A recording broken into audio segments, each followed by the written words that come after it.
আসসালামু আলাইকুম, কি অবস্থা সবার? সাউন্ড কি ক্লিয়ারলি শোনা যাচ্ছে? ওয়ালাইকুম আসসালাম স্যার, ক্লিয়ার আছে। ক্লিয়ার আছে, ওকে। আসসালামু আলাইকুম স্যার। জি স্যার, ক্লিয়ার।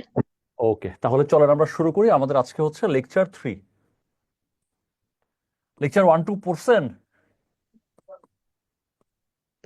জি স্যার। জি স্যার। ওকে, ভালো মতো লেকচার 1 2 পড়বেন, তারপর হচ্ছে প্রিভিয়াস ইয়ারের কোয়েশ্চেন সলভ করবেন, যে কোনো একটা বই একটু ভালো মতো পড়বেন। ওকে, তাহলে শুরু করি, চলেন আমরা লেকচার 3। লেকচার 2 তে আমরা মূলত হার্ডওয়্যার নিয়ে পড়াশোনা করছি। লাস্ট টপিক কি ছিল পড়াইছি, খেয়াল আছে কারো? লেকচার 2 তে হার্ডওয়্যার। হ্যাঁ, হার্ডওয়্যার তো পুরাটাই লেকচার 2 তে ছিল, কিন্তু লাস্ট কোন টপিকটা পড়াইছি তাহলে আমি বুঝতে পারবো যে কোনো কিছু বাদ আছে কিনা। Sir sir board device, digital camera, printer, এগুলা। Board sir device, body, input output device. Input output device. আচ্ছা, সিপিইউ পড়াইছি, প্রসেসর। স্যার জি স্যার। সিপিইউ পড়াইছি। জি স্যার। জি স্যার, সিপিইউ প্রসেসর পড়ানো হয়েছে। সিপিইউ প্রসেসর সব পড়ানো হয়ে গেছে। জি ওকে, স্যার। জি তাহলে চলেন আমরা সফটওয়্যার নিয়ে শুরু করি। সফটওয়্যার নিয়ে আমাদের আজকে পড়াশোনা করতে হবে। ওকে, চলেন আমরা সফটওয়্যার নিয়ে পড়াশোনা করব। এখন ব্যাপার হলো, আমাদের কাছে কম্পিউটারে সব হার্ডওয়্যার আছে। এই হচ্ছে আমার সিপিইউ, এর সাথে আমাদের ইনপুট ডিভাইসগুলো আছে, পাশাপাশি আউটপুট ডিভাইসগুলো আছে। এখন আমি এই কম্পিউটারটাকে দিয়ে আমি হয়তোবা একটা কাজ করতে চাই। কি কাজ? এই কম্পিউটার দিয়ে আমি হয়তোবা একটা যোগ করাতে চাই, একটা এডিশন করাতে চাই। এখন দেখেন, আমার কম্পিউটারটা কিন্তু এই যোগ বা এডিশন বা বিয়োগ বা যে কোনো কাজ সে কিন্তু আগে থেকে করতে পারে না। কারণ অতীত আমলে আপনাকে পরীক্ষায় জিজ্ঞেস করতো যে নিচের কোনটি কম্পিউটারের বৈশিষ্ট্য, অথবা নিচের কোনটা কম্পিউটারের বৈশিষ্ট্য নয়। আমরা তখন উত্তর দিতাম যে কম্পিউটারের নিজের কোনো আইকিউ নাই, কম্পিউটার নিজে থেকে কোনো কিছু করতে পারে না। তার মানে দেখেন, আমি যে ওকে যোগ করা শেখাতে চাই, যোগ করা শেখানোর জন্য ওকে প্রথমে আমাকে দিয়ে দিতে হবে যোগ করার নিয়মটা, যে ভাই এইভাবে এইভাবে যোগ করতে হয়। এই যোগ করার নিয়মটা ওকে আমার দিয়ে দিতে হবে। তারপরে ধরেন আমি বিয়োগ করতে চাই, কম্পিউটারের ভেতরে আমাকে দিয়ে দিতে হবে বিয়োগ করার নিয়ম। আমি ধরেন কম্পিউটারকে দিয়ে একটা ট্রান্সলেশন করাতে চাই, আমার ওর ভেতরে আগে থেকেই দিয়ে দিতে হবে ট্রান্সলেশন করার নিয়মটা। এই যে রুবেল রানা স্যার আপনাদেরকে ট্রান্সলেশন নিয়ম পড়ায় না, ডিটেলস যত বড়ই হোক খুব সহজে ট্রান্সলেট করতে পারবেন। তো সেই ট্রান্সলেশন রুবেল রানা স্যারকে দিয়ে না, আমরা ট্রান্সলেশনটা করাতে চাই এই কম্পিউটারটা দিয়ে। তাহলে সেই ট্রান্সলেশন করার সেই ম্যাজিক নিয়ম এই কম্পিউটার আমাকে আগেই দিয়ে দিতে হবে। তার মানে কম্পিউটারকে দিয়ে আমি যেই কাজই করাই না কেন, আগে থেকেই কম্পিউটারে সেই কাজটা কিভাবে করতে হয়, সেই কাজটা করার স্টেপ বাই স্টেপ ধাপ বা নিয়ম কম্পিউটারের ভেতরে আগে থেকে আমাকে দিয়ে দিতে হবে। এই যে আমরা বলতেছি কোন একটা কাজ করার স্টেপ বাই স্টেপ প্রসেস অথবা রুলস, কোন একটা কাজ করার যে ধাপ ভিত্তিক নিয়মগুলো, যে কোনটা আগে করব কোনটা পরে করব, এই ধাপ ভিত্তিক নিয়ম বা স্টেপ বাই স্টেপ প্রসেস, এটাকে বলা হয় অ্যালগোরিদম।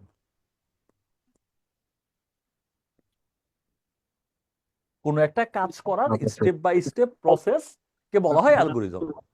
যেমন ধরেন আপনি ভাত রান্না করবেন, আপনি তো প্রথমেই পাতিলে চাল নিবেন, তারপরে চালটাকে গরম করবেন, এরপরে নিয়ে তার পানি ঢালবেন না।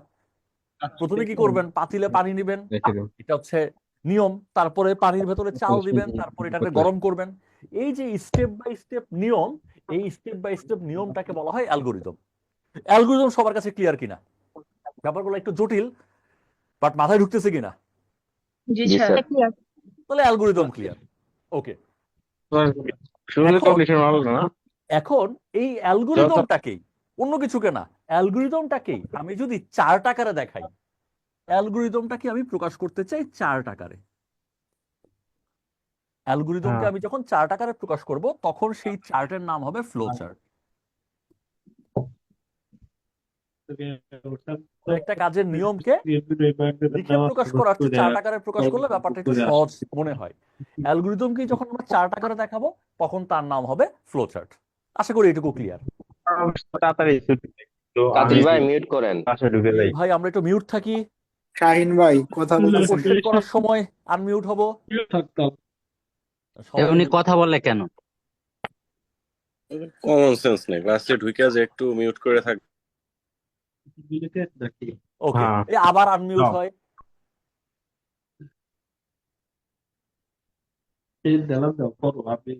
আগে আমি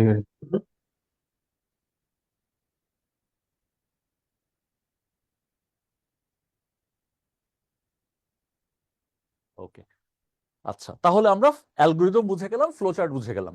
একটু মনোযোগ দিয়ে খেয়াল করবেন, কারণ পরীক্ষায় আপনি দেখবেন যে একটা স্টেটমেন্ট দিয়ে অপশনে অ্যালগোরিদম, ফ্লো চার্ট এরকম কাছাকাছি সব জিনিস থাকবে।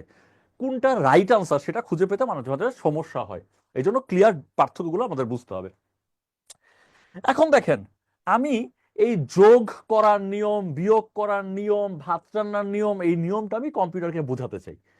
কম্পিউটারকে যে আমি নিয়মটা বুঝাতে চাই, এই নিয়মটা আহ, এই নিয়মটা আমি বাংলা ভাষায় বুঝাইলে বা ইংরেজি ভাষায় বুঝাইলে কি কম্পিউটার বুঝবে?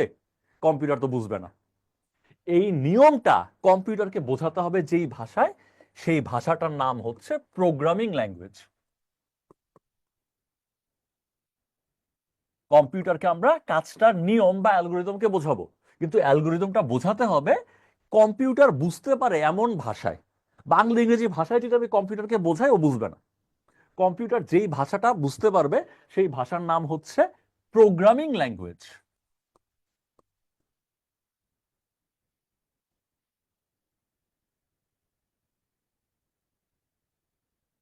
এই ভাষাটার নাম হচ্ছে প্রোগ্রামিং ল্যাঙ্গুয়েজ। কম্পিউটারকে আমি এইসব কাজের নিয়ম শেখাবো প্রোগ্রামিং ল্যাঙ্গুয়েজ দিয়ে।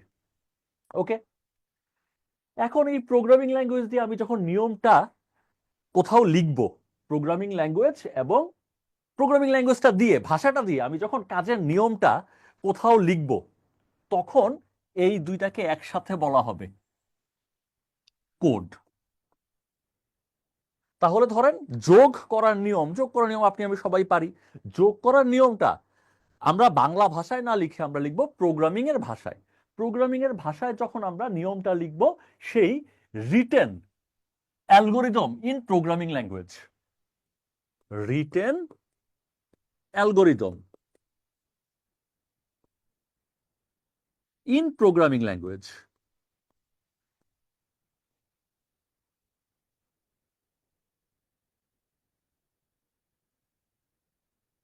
Written algorithm in programming language, এটা কি বলা হয়? মূলত কোড।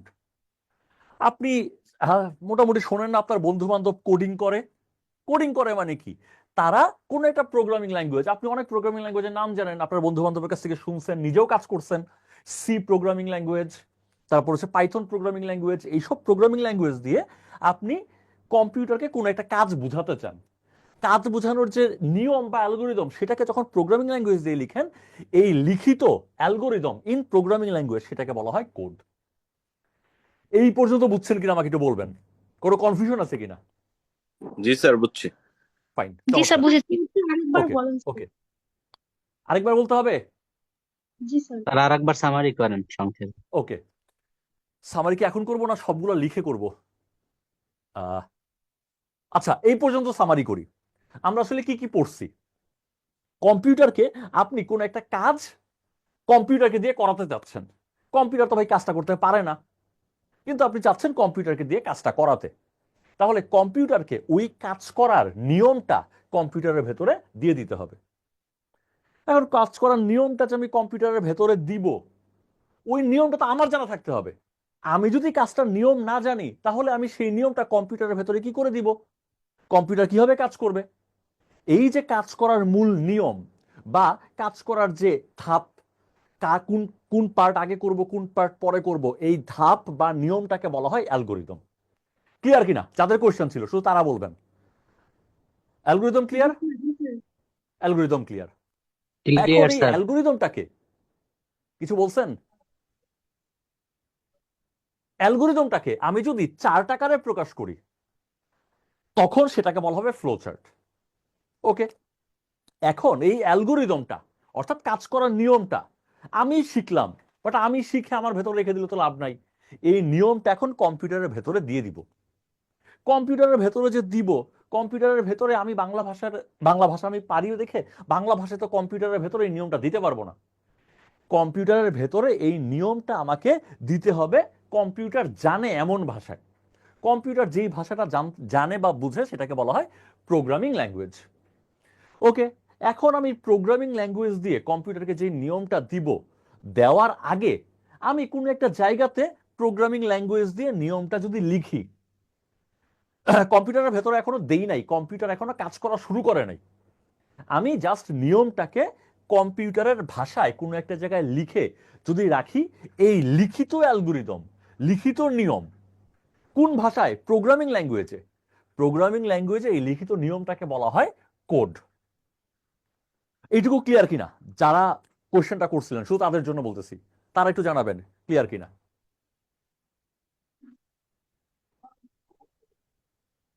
Clear sir. ক্লিয়ার, ওকে।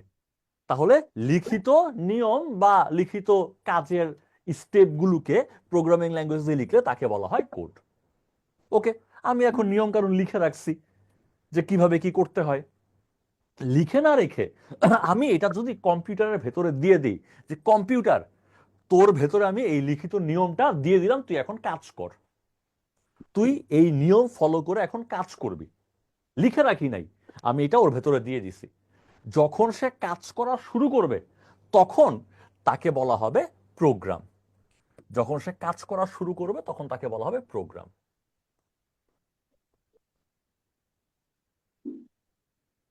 তাহলে প্রোগ্রাম হচ্ছে এই যে কোড। প্রোগ্রামটা কি জিনিস? কোড।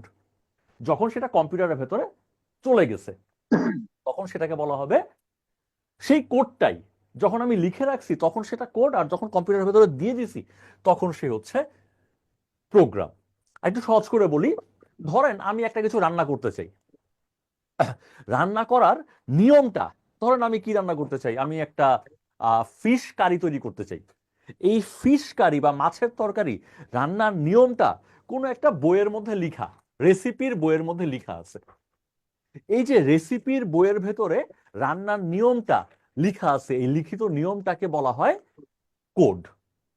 এরপরে এই যে রেসিপির বইয়ে লিখে নিয়মটা আমি যখন পড়বো, পড়ার পরে নিয়মটা আমার মাথার ভেতরে চলে যাবে, আমার মাথার ভেতর লিখিত নিয়মটা চলে গেল। এরপরে আমার এই লিখিত নিয়ম দেখার দরকার নেই, আমার মাথার মধ্যে চলে গেছে, লিখিত নিয়মটা আমার মাথার মধ্যে চলে গেছে। এরপরে দেখেন আমি কিন্তু ওই বই আমার আর দরকার নাই, আমার মাথার ভেতর নিয়মটা চলে গেছে, সেই নিয়মটা ফলো করে আমি এখন না দেখেই রান্না করতে পারবো। আমার মাথায় কিন্তু অন্য কিছু যায় নাই, ওই বইটার মধ্যে যা যা লেখা ছিল তার একটা কপি আমার ব্রেনের মধ্যে চলে গেছে। তো যখন বইয়ের ভেতরে ওই নিয়মটা লেখা ছিল তখন ছিল সে কোড, আর যখন ওই বইয়ের লেখা নিয়মটাই আমার ব্রেনের মধ্যে চলে গেছে এবং সেটা অনুযায়ী আমার হাত পা কাজ করতেছে, আমি যে মাছটা রান্না করব আমি কিন্তু প্রথমেই তেল না দিয়ে মাছ দিব না, প্রথমে তেল ঢালবো তারপরে মাছ ঢালবো। প্রথমে যে তেল ঢালতে হবে সেই নিয়ম কিন্তু আমার মাথার মধ্যে চলে আসছে, বইয়ে আর নাই, সে বই থেকে আমার মাথার মধ্যে চলে আসছে।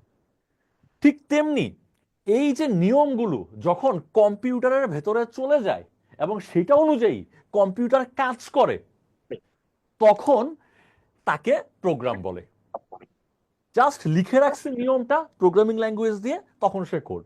আর এই কোডটাই যখন কম্পিউটারের ব্রেইনে চলে গেছে এবং সেইটা অনুযায়ী কম্পিউটার ফাংশন করা শুরু করছে তখন তাকে বলা হয় প্রোগ্রাম।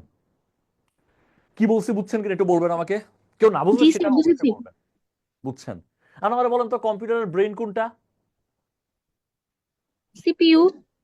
হ্যাঁ হ্যাঁ, এটা কিন্তু পরীক্ষা আসা কোশ্চেন, বাংলাদেশ ব্যাংক এডি 2022-এর কোশ্চেন। কম্পিউটারের ব্রেইন কোনটা? এডি 22 অথবা অফিসার 22, বাংলাদেশ ব্যাংকের কোশ্চেন, কম্পিউটারের ব্রেইন কোনটা? সিপিইউ বা সিপিইউ এর অপর নাম কি জানো? সিপিইউ কার কি নামে ডাকা যায়? প্রসেসর। প্রসেসর নামে ডাকা যায়, রাইট?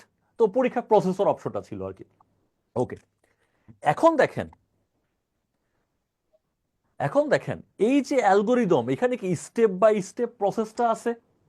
প্রথমে আমি মাছ ভাজি করতে চাইলে প্রথমে তেল ঢালবো, তারপরে মাছটা দিব, এরপরে মাছটা নাড়বো, এরপরে ভাজা মাছটা উল্টে খাবো। এই যে স্টেপগুলো আছে, প্রতিটা স্টেপকে বলা হয় ইনস্ট্রাকশন। প্রতিটা স্টেপকে কি বলা হয়? অ্যালগোরিদম। এর মধ্যে তো অনেকগুলো স্টেপ আছে, কোনটা আগে কোনটা পরে, কোনটা পরে কোনটা পরে। অ্যালগোরিদমের গাছ লাগিয়ে এই এক অ্যালগোরিদমের বিঘে দিকে জায়গা তুই এ ভাই আমরা মিউট থাকি। পুরো ওই দিয়ে এক হাতে অ্যালগোরিদম কে স্যার? প্রোগ্রামটা পরে লিখি।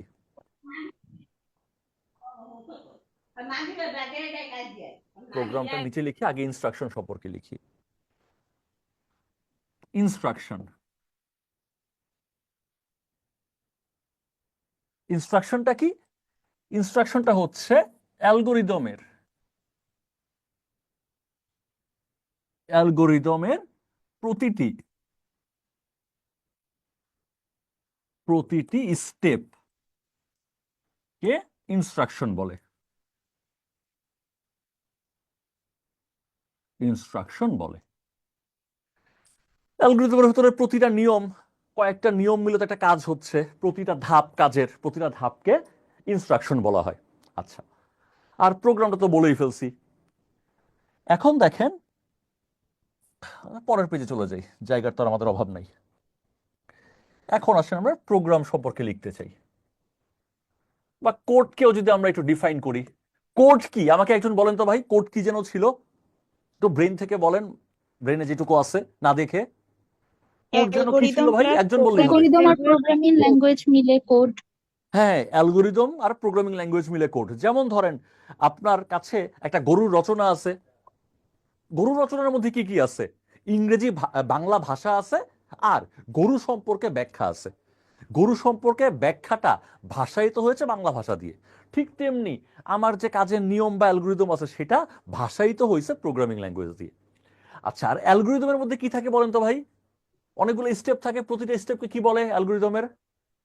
Instruction. Instruction. Right.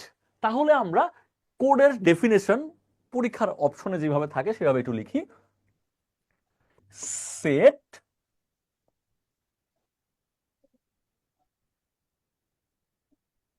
Set of instructions.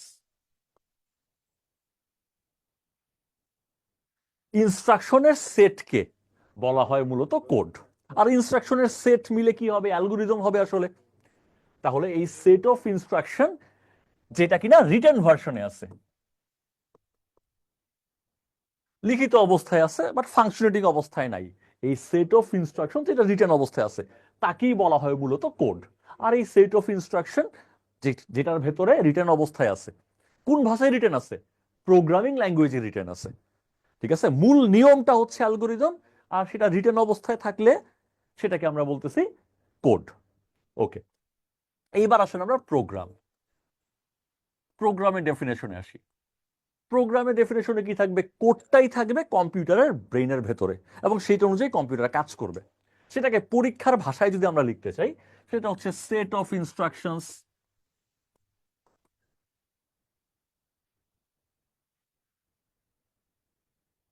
Set of instructions that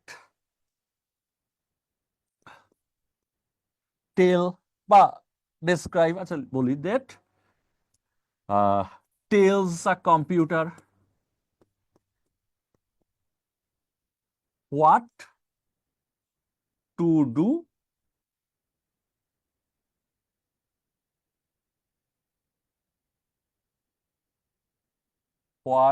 to do and how to do.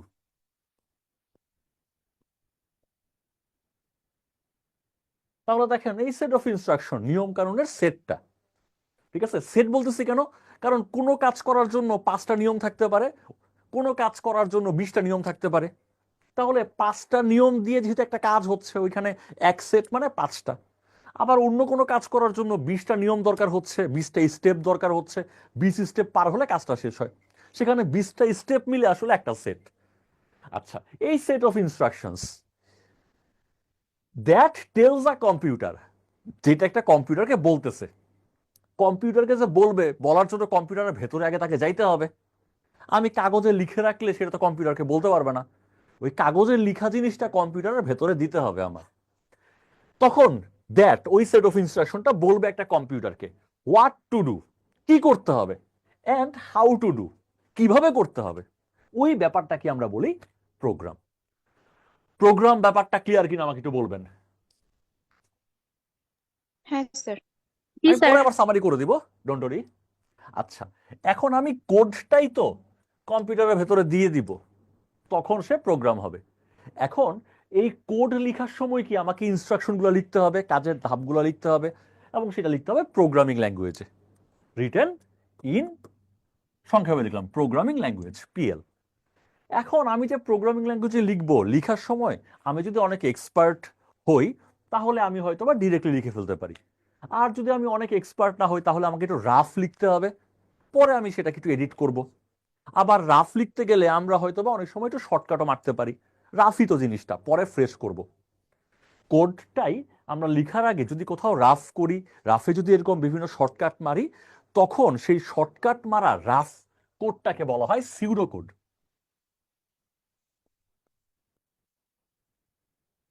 Pseudo কোডটা আসলে কিছুই না, রাফ কোড। আমি পরে ওইটাকে ফ্রেশ করব। আমি যদি কোথাও রাফলি একটা কোড করি, পরে ফ্রেশ করব। এবং রাফ করার সময় আপনি ঢাকা ডিএইচ এ কে না লিখে ডিএইচ কে লিখে রাখেন, চিরগংকে পুরা সিএইচআই ডাবল টি এ এইভাবে না লিখে সিটিজি দিয়ে লিখে রাখেন। ওরকম এই রাফ কোড যেখানে আপনি এরকম শর্টকাট টর্টকাট মারতে পারেন, সেই রাফ কোডটাকে বলা হয় সিউডো কোড। এবং সেই সিউডো কোডটা ফ্রেশ করার পরে যখন কম্পিউটারের ভেতরে দিব, তখন তার নাম হয়ে যাবে প্রোগ্রাম। ওকে, প্রোগ্রামের মাধ্যমে আমরা পুরো একটা কমপ্লিট কাজ করতে পারি। এখন আসি আমরা সফটওয়্যারের কাছে। সফটওয়্যার হচ্ছে এক বা একাধিক প্রোগ্রামের সমষ্টি। সফটওয়্যার কি কিছুই না, সেট অফ প্রোগ্রামস।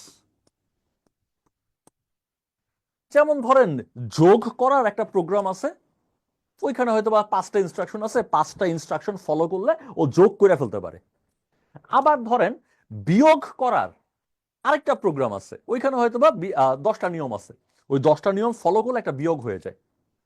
এখন এই যোগ আর বিয়োগ মিলে আমরা একটা সফটওয়্যার তৈরি করতে পারি, অথবা যোগ বিয়োগ গুণ ভাগ এই 4টা জিনিস করার জন্য 4টা প্রোগ্রাম মিলে একটা সফটওয়্যার তৈরি করতে পারি। আবার এমনও হইতে পারে যে আমার কাজের জন্য খালি যোগ দরকার, বিয়োগের দরকারই নাই, তখন যোগ করার নিয়ম এই একটা প্রোগ্রামই একটা সফটওয়্যার হইতে পারে।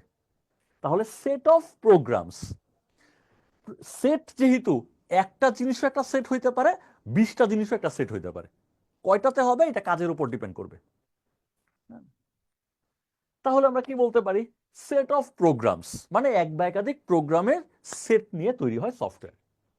এই পর্যন্ত ক্লিয়ার কিনা বলবেন, আমি আবার সামারি করে দিব, না হলে আপনার মাথায় প্রেসার জি তৈরি স্যার, হবে। ক্লিয়ার। ক্লিয়ার? জি ভাইয়া, বুঝেছি। ওকে, এবার আমি 1 মিনিট বা 2 মিনিটে সামারি তৈরি করে দিই। সামারিটা হচ্ছে, আমি ভাই কম্পিউটারকে একটা কাজ কম্পিউটারকে দিয়ে করাতে চাই, ঠিক আছে? কম্পিউটারকে দিয়ে আমি যদি একটা কাজ করাতে চাই, তাহলে কম্পিউটারকে আমার আগে একটা কাজটা কিভাবে করতে হবে, কম্পিউটার কিভাবে করবে সেই নিয়মটা ওকে আগে দিতে হবে। এই যে নিয়মটা তাকে দিতে হবে, এই নিয়মটাকে বলা হয় মূলত অ্যালগোরিদম। এখন এই অ্যালগোরিদম আমি ডিরেক্টলি যদি আমার বাংলা ভাষায় আমি দেই, ও তো বুঝবে না। এই অ্যালগোরিদমটা ওর ভেতরে আমাকে দিতে হবে কম্পিউটার বোঝে এমন ভাষায়। আর কম্পিউটার যেই ভাষাটা বোঝে তার কমন নাম হচ্ছে প্রোগ্রামিং ল্যাঙ্গুয়েজ। প্রোগ্রামিং ল্যাঙ্গুয়েজ দিয়ে আমি ওকে অ্যালগোরিদমটা দিব। ওকে দেওয়ার আগে ভাই আমার তো একটু কোনো এক জায়গায় লিখতে হবে। ওকে দেওয়ার আগে আমি প্রোগ্রামিং ল্যাঙ্গুয়েজ দিয়ে যখন নিয়মটাকে লিখব, এই লিখিত প্রোগ্রামিং ল্যাঙ্গুয়েজে অ্যালগোরিদমটাকে বলা হয় হচ্ছে কোড। আর এই কোডের প্রতিটা স্টেপকে বলা হয় ইনস্ট্রাকশন। এখন আমি যদি ডাইরেক্ট ফ্রেশ করে ফেলতে পারি ভালো, ফ্রেশ করতে না পারলে আমাকে একটা রাফ করা লাগতে পারে, ওই রাফ কোডটাকে বলা হয় সিউডো কোড। এরপরে আমি ফ্রেশ করব, ফ্রেশ করে যখন আমি কোডটা হয়ে যাবে, তখন আমি এটা কম্পিউটারের ভেতরে দিয়ে দিব, এবং এটা তখন এক্সিকিউট করবে, কাজ করা শুরু করবে। যখন সে কাজ করা শুরু করবে তখন তার নাম হয়ে যাবে প্রোগ্রাম। আর এরকম এক বা একাধিক প্রোগ্রাম মিলে সফটওয়্যার। কারো কোনো কোশ্চেন আছে কিনা? কারণ কোশ্চেন থাকে অপশনে, না এরা স্যার। সবাই থাকে, তখন আমরা ভুল অপশন আনসার করে ফেলি অনেক সময়। সবাই পারবো তো? জি স্যার, ইনশাল্লাহ। ইনশাল্লাহ। ওকে, আগাই চলেন। না বুঝলে বলবেন, ব্যাপারগুলো কমপ্লেক্স, কেউ না বুঝলে একটু বলে ফেলবেন। স্যার রাপ কোডের আনাদার নেমটা কি লিখছেন? কোনটা ভাইয়া বুঝি নাই? রাপ কোড, রাফ কোড, হ্যাঁ। এর চেয়ে আরেকটা নাম লিখছেন, এটা কি লিখছেন? Pseudo code. থিওডোকোড। সিউডো মানে হচ্ছে নকল, সিউডো পোডা, তাই না? জি ভাইয়া। PSUDO, সিওডি, সিউডো কোড পেয়ে যাবেন। তো আমি যেগুলো লিখতেছি এগুলো সব আপনাকে PDF করে দিয়ে দিবে। আচ্ছা, এবার দেখেন আমাদের আসলে মূল ফ্যাক্টর কি, কাজ করার নিয়মটা, আর সেকেন্ড ফ্যাক্টর হচ্ছে প্রোগ্রামিং ল্যাঙ্গুয়েজটা। কারণ কাজ করার নিয়ম তো আমাদের আসলে, আমরা তো আর কাজ করব না, আমরা পরীক্ষা দিব, যেন কাজ করার নিয়ম বা অ্যালগোরিদম রিলেটেড কোয়েশ্চেন আমাদের আসে না, ওই জাস্ট ডেফিনেশন পর্যন্ত এনাফ। কিন্তু প্রোগ্রামিং ল্যাঙ্গুয়েজ থেকে দেখবেন অনেক কোয়েশ্চেন আসে। এখন আমরা প্রোগ্রামিং ল্যাঙ্গুয়েজগুলো নিয়ে পড়ব।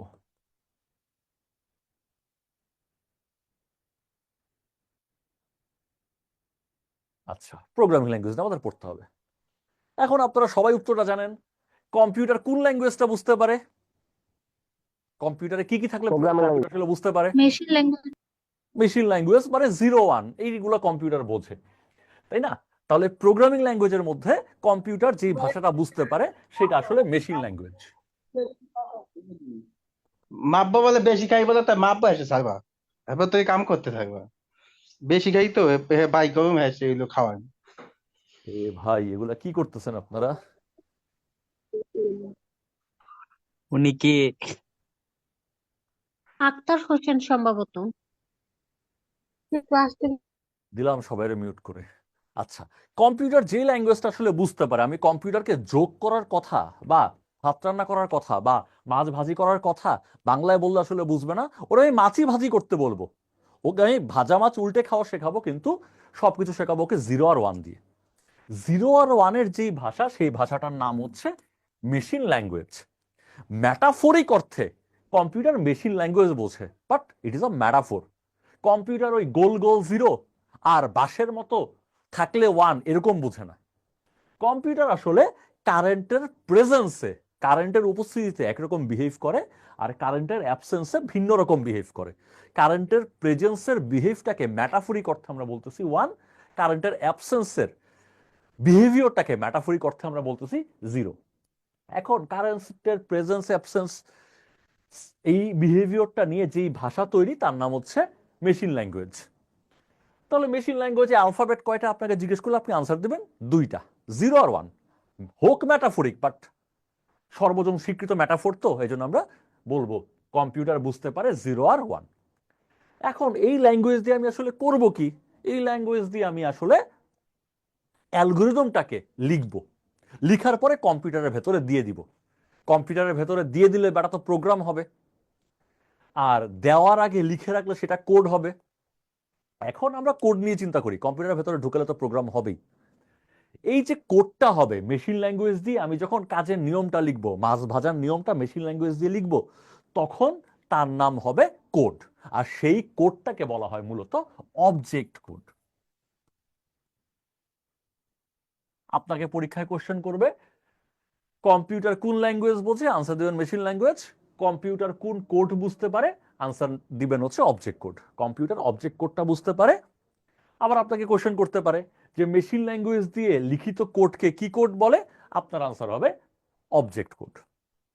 ওকে, এই আমাদের মেশিন ল্যাঙ্গুয়েজ, তার অ্যালফাবেট, এই হচ্ছে তার কোড। ভালো কথা। এখন দেখেন, আমরা মাছ ভাজা এটা শেখাবো কম্পিউটারকে, যাতে আমাদের নিজেদের কষ্ট করতে না হয়, আমাদের কম্পিউটারই আমাদেরকে মাছ ভেজে দিতে পারে। তো যেই কম্পিউটার আমাদেরকে মাছ ভেজে দেয় ওটা কম্পিউটারই, কিন্তু ওই কম্পিউটারকে আমরা আদর করে রোবট বলি, বাট সেও আসলে কম্পিউটারই, রোবট কিছুই না, একটা কম্পিউটার। এখন দেখেন, এরকম কঠিন কঠিন কাজের কথা আমরা 0 আর 1 দিয়ে লিখাটা আমাদের জন্য খুবই ডিফিকাল্ট। 0 আর 1 দিয়ে লিখাটা আমাদের জন্য খুবই ডিফিকাল্ট। তাহলে আমরা কি করতে পারি? এই মেশিন ল্যাঙ্গুয়েজটাকে আমরা কম্পারেটিভলি একটু ইজি করতে পারি। কারণ কম্পিউটার তো মেশিন ল্যাঙ্গুয়েজ বোঝে, খুব ভালো কথা, বাট আমাদের তো বুঝতে কষ্ট হয়ে যায়। এই জন্য আমরা মেশিন ল্যাঙ্গুয়েজটাকে আরেকটু ইজি ল্যাঙ্গুয়েজে পরিণত করব, আমাদের যাতে আমরা তো সহজে বুঝতে পারি। ব্যাপারটা একটু চিন্তা করে দেখেন, আমি তো কম্পিউটারকে বলবো যে ভাই তুই হয়ে মাছ ভাজ, কম্পিউটারকে বলতে হবে কম্পিউটারের ভাষায়। কম্পিউটারের ভাষায় বলবেটাকে আমি তো বলবো। আমি যদি ভাষাটা না পারি তাহলে আমি কম্পিউটারকে কেমনে বলবো? আমি তো ভাই মেশিন ল্যাঙ্গুয়েজ 0 1 দিয়ে এত জিনিস লেখা আমার জন্য ডিফিকাল্ট হয়ে যাচ্ছে। তাহলে আমরা কি করতে পারি? মেশিন ল্যাঙ্গুয়েজটাকে একটু ইজি করতে পারি। মেশিন ল্যাঙ্গুয়েজটাকে আর একটু ইজি করব কিভাবে? যে কোনো কঠিন জিনিসকে ইজি করা হয় নেমোনিক্সের মাধ্যমে। যেমন ধরেন স্ক্যান্ডিনেভিয়ান কান্ট্রির নাম আপনি মনে রাখতে পারেন না সহজে, আপনি কি করছেন? একটা নেমোনিক্স মনে রাখছেন, ফাইন্ডস। এফ আপনি এখন মনে রাখতেছেন আসলে কি ফিনল্যান্ড, আইসল্যান্ড, নরওয়ে, নেদারল্যান্ড না নরওয়ে, তারপর হচ্ছে ডেনমার্ক, সুইডেন। বাট কষ্ট লাগে মনে রাখতে পারেন না। সহজ করছেন কিভাবে? এই যে একটা ছন্দ বানায় ফেলছেন। এই ছন্দকে ইংলিশে বলা হয় নেমোনিক্স।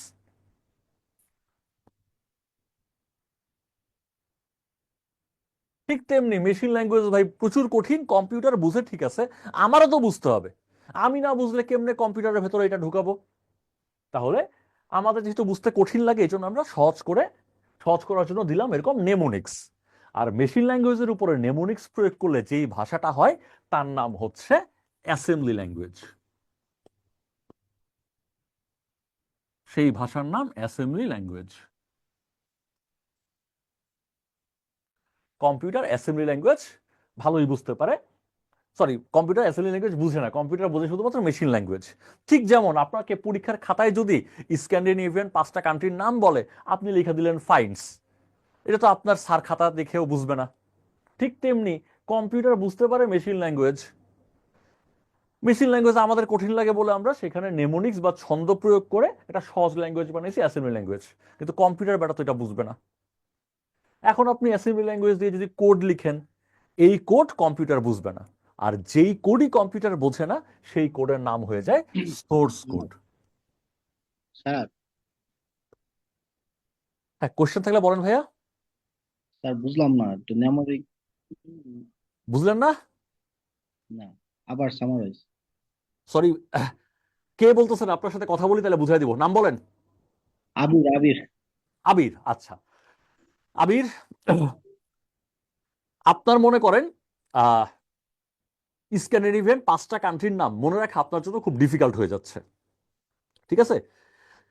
কিন্তু স্ক্যান্ডিনেভিয়ান কান্ট্রিগুলোর অরিজিনাল নাম যদি আপনি পরীক্ষার খাতায় লিখতে পারেন, তাহলে পরীক্ষার খাতায় স্যার লেখাটা বুঝতে পারে। কিন্তু স্ক্যান্ডিনেভিয়ান কান্ট্রির নাম এটা আপনার জন্য বোঝা খুব ডিফিকাল্ট হয়ে যাচ্ছে, তাই না? বাট আপনাকে এই নিয়মটা কান্ট্রিগুলোর নাম মুখস্থ করে পরীক্ষার খাতায় লিখতে হবে, বাট আপনি পারতেছেন না। এই জন্য আপনাকে সহজে বোঝানোর জন্য আমরা একটা নেমোনিক্স প্রয়োগ করলাম, যাতে আপনি সহজে বোঝেন, ঠিক আছে? এই যে নেমোনিক্স প্রয়োগ করার কারণে 5টা কান্ট্রির নাম এরকম ফাইন্ডসের মধ্যে চলে আসছে। ঠিক তেমনি এরকম অনেক জিনিস আছে না, এই আমরা এরকম ছন্দের মাধ্যমে মনে রাখি, এই ছন্দগুলাকে নেমোনিক্স বলা হয়। আগে এইটুকু বলেন, নেমোনিক্স ব্যাপারটা বুঝছেন কিনা? জি স্যার বুঝছি। নেমোনিক্স ব্যাপারটা বুঝছেন। এখন আমাদের কাছে মেশিন ল্যাঙ্গুয়েজ, পুরো ল্যাঙ্গুয়েজটাই, জাস্ট 5টা দেশের নাম না, পুরা মেশিন ল্যাঙ্গুয়েজটা আমাদের কাছে কঠিন লাগে। আমরা এটা সবাই 2 4 জন পারে, বাকি সবার কাছে কঠিন লাগতেছে। তাহলে বাকি সবাইকে ল্যাঙ্গুয়েজটা সহজে রপ্ত করার জন্য, আয়ত্ত করার জন্য পুরা ল্যাঙ্গুয়েজটার উপরে আমরা নেমোনিক্স মেরে দিলাম। এবং নেমোনিক্স মারার পরে পুরা ল্যাঙ্গুয়েজটার একটা ভিন্ন রূপ ধারণ করলো, এবং সেই ভিন্ন রূপ ধারণ করার ল্যাঙ্গুয়েজটার নাম হচ্ছে অ্যাসেম্বলি ল্যাঙ্গুয়েজ। এইটুকু বুঝছেন কিনা? জাস্ট 5টা দেশের নাম এখানে না, এখানে আমরা নেমোনিক্স প্রয়োগ করব কমপ্লিট একটা ভাষার উপরে। অ্যাসেম্বলি ল্যাঙ্গুয়েজটা আবার সরি, অ্যাসেম্বলি ল্যাঙ্গুয়েজ হ্যাঁ অ্যাসেম্বলি ল্যাঙ্গুয়েজ কি হয়েছে? এটা আরেকটু বলেন স্যার। আচ্ছা, কে আপনার নাম বলেন? আবির আবির স্যার, আমি ও আবির। আবির। আবির ভাই, আপনি একটু ঠান্ডা মাথায় আমার কথাটা শোনেন। আচ্ছা ভাই, মেশিন ল্যাঙ্গুয়েজটা কে বুঝতে পারে বলেন তো? মেশিন ল্যাঙ্গুয়েজ কে বুঝতে পারে ভাই? আবির ভাই, কম্পিউটার। কম্পিউটার বুঝতে পারে। ওকে, চমৎকার কথা, কম্পিউটার মেশিন ল্যাঙ্গুয়েজ বুঝতে পারে। এখন কম্পিউটার বুঝতে পারে, বাট আপনি বুঝতে পারেন না। আপনার হ্যাঁ। পক্ষে কি কম্পিউটারকে কোনো কাজ করার কমান্ড দেওয়া আপনার পক্ষে কি সম্ভব? না। আপনি আমাকে একটা কাজের কমান্ড দিবেন, তাই না? আমি বাংলা বুঝি, বাংলা না, আমি ধরেন বুঝি, আরবি বুঝি, ঠিক আছে? আপনি আমাকে কমান্ড দিবেন কোন ভাষায় বলেন তো? আরবি ভাষা। কিন্তু আপনি কি আরবি ল্যাঙ্গুয়েজ পারেন? না পারলে ভেরি গুড। আরবি পারি না। ল্যাঙ্গুয়েজ দিয়ে আমাকে আপনি কমান্ড দিবেন, আমি আপনার কাজ করে দিব। ক্লিয়ার? এটুকু ক্লিয়ার তো? হ্যাঁ হ্যাঁ এখন আরবি ল্যাঙ্গুয়েজটা আমি পারি, আপনি আমাকে কমান্ড দিবেন আরবিতে, কিন্তু আরবি ল্যাঙ্গুয়েজ আপনি কোনোভাবেই পারতেছেন না। আরবি ল্যাঙ্গুয়েজ আপনি কোনোভাবেই রপ্ত করতে পারতেছেন না, প্রচুর ডিফিকাল্ট হয়ে গেল আপনার কাছে। আরবি ল্যাঙ্গুয়েজ আপনি কোনোভাবেই রপ্ত করতে পারতেছেন না। তখন আপনি কি হ্যাঁ করবেন? আরবি ল্যাঙ্গুয়েজটাকে আপনার উপযোগী করে নিবেন। হ্যাঁ আপনি আপনার উপযোগী করে নিবেন, ঠিক আছে? জি আপনার উপযোগী মানে কি? কঠিন শব্দগুলাকে আপনি মনে রাখতে পারেন এমন সহজ শব্দ বানায় ফেলবেন, হ্যাঁ, এটা ঠিক আছে? মেমোরি। যেমন যেমন আমার নাম কিন্তু বাঙালিদের উপযোগী করে সহজ করে ফেলা হয়েছে, তাই না? আরবিতে শব্দটা কি তাওহিদ এই টাইপের, বাট এটাকে আসলে বাঙালি স্টাইলে সহজ করে তৌহিদ বানায় ফেলা হয়েছে। এরকম আপনি একটু সহজ করে নেবেন। আপনি যে সহজ করে নিলেন, আরবি ল্যাঙ্গুয়েজটাকে আপনার উপযোগী করে সহজ করে নিলেন, এই সহজ ল্যাঙ্গুয়েজটার নাম হচ্ছে অ্যাসেম্বলি ল্যাঙ্গুয়েজ। জি কম্পিউটার বুঝতে পারে হচ্ছে মেশিন ল্যাঙ্গুয়েজ, ঠিক আছে? এখানে আমি আসলে আমি না, আমি হলো কম্পিউটার, আর আরবি ল্যাঙ্গুয়েজটা হচ্ছে মেশিন ল্যাঙ্গুয়েজ। কম্পিউটার মেশিন ল্যাঙ্গুয়েজটা বলছে ওকে কাজ করার জন্য কমান্ড দিতে হবে মেশিন ল্যাঙ্গুয়েজে। ভালো কথা, যারা দিতে পারে ভেরি গুড। আর মেশিন ল্যাঙ্গুয়েজে আপনি যে কমান্ডগুলো দেন, যেই কাজের নিয়মগুলো লিখেন, সেই কাজের নিয়মগুলোকে বলা হয় অবজেক্ট কোড। এইটুকু ক্লিয়ার কিনা ভাই, আবির ভাই? স্যার জি স্যার ক্লিয়ার। এখন ভাই হ্যাঁ মেশিন ল্যাঙ্গুয়েজ আপনার পক্ষে রপ্ত করা খুব ডিফিকাল্ট হয়ে যাচ্ছে, আপনি পারতেছেন না। আপনি করলেন কি? ওই মেশিন ল্যাঙ্গুয়েজের মধ্যে মনে রাখা শর্টকাট নিয়ম বা আপনার বোঝার উপযোগী করে ফেললেন। আপনার বোঝার উপযোগী করছেন যেই উপায়ে, তার নাম হচ্ছে নেমোনিক্স। আর আপনার বোঝার উপযোগী নেমোনিক্স দেওয়ার পরে ভাষাটা তো আর মেশিন ল্যাঙ্গুয়েজ নাই, সে যেই ল্যাঙ্গুয়েজে পরিণত হইল সেই ল্যাঙ্গুয়েজটার নাম হচ্ছে অ্যাসেম্বলি ল্যাঙ্গুয়েজ। এটুকু ক্লিয়ার কিনা? স্যার বুঝছি স্যার।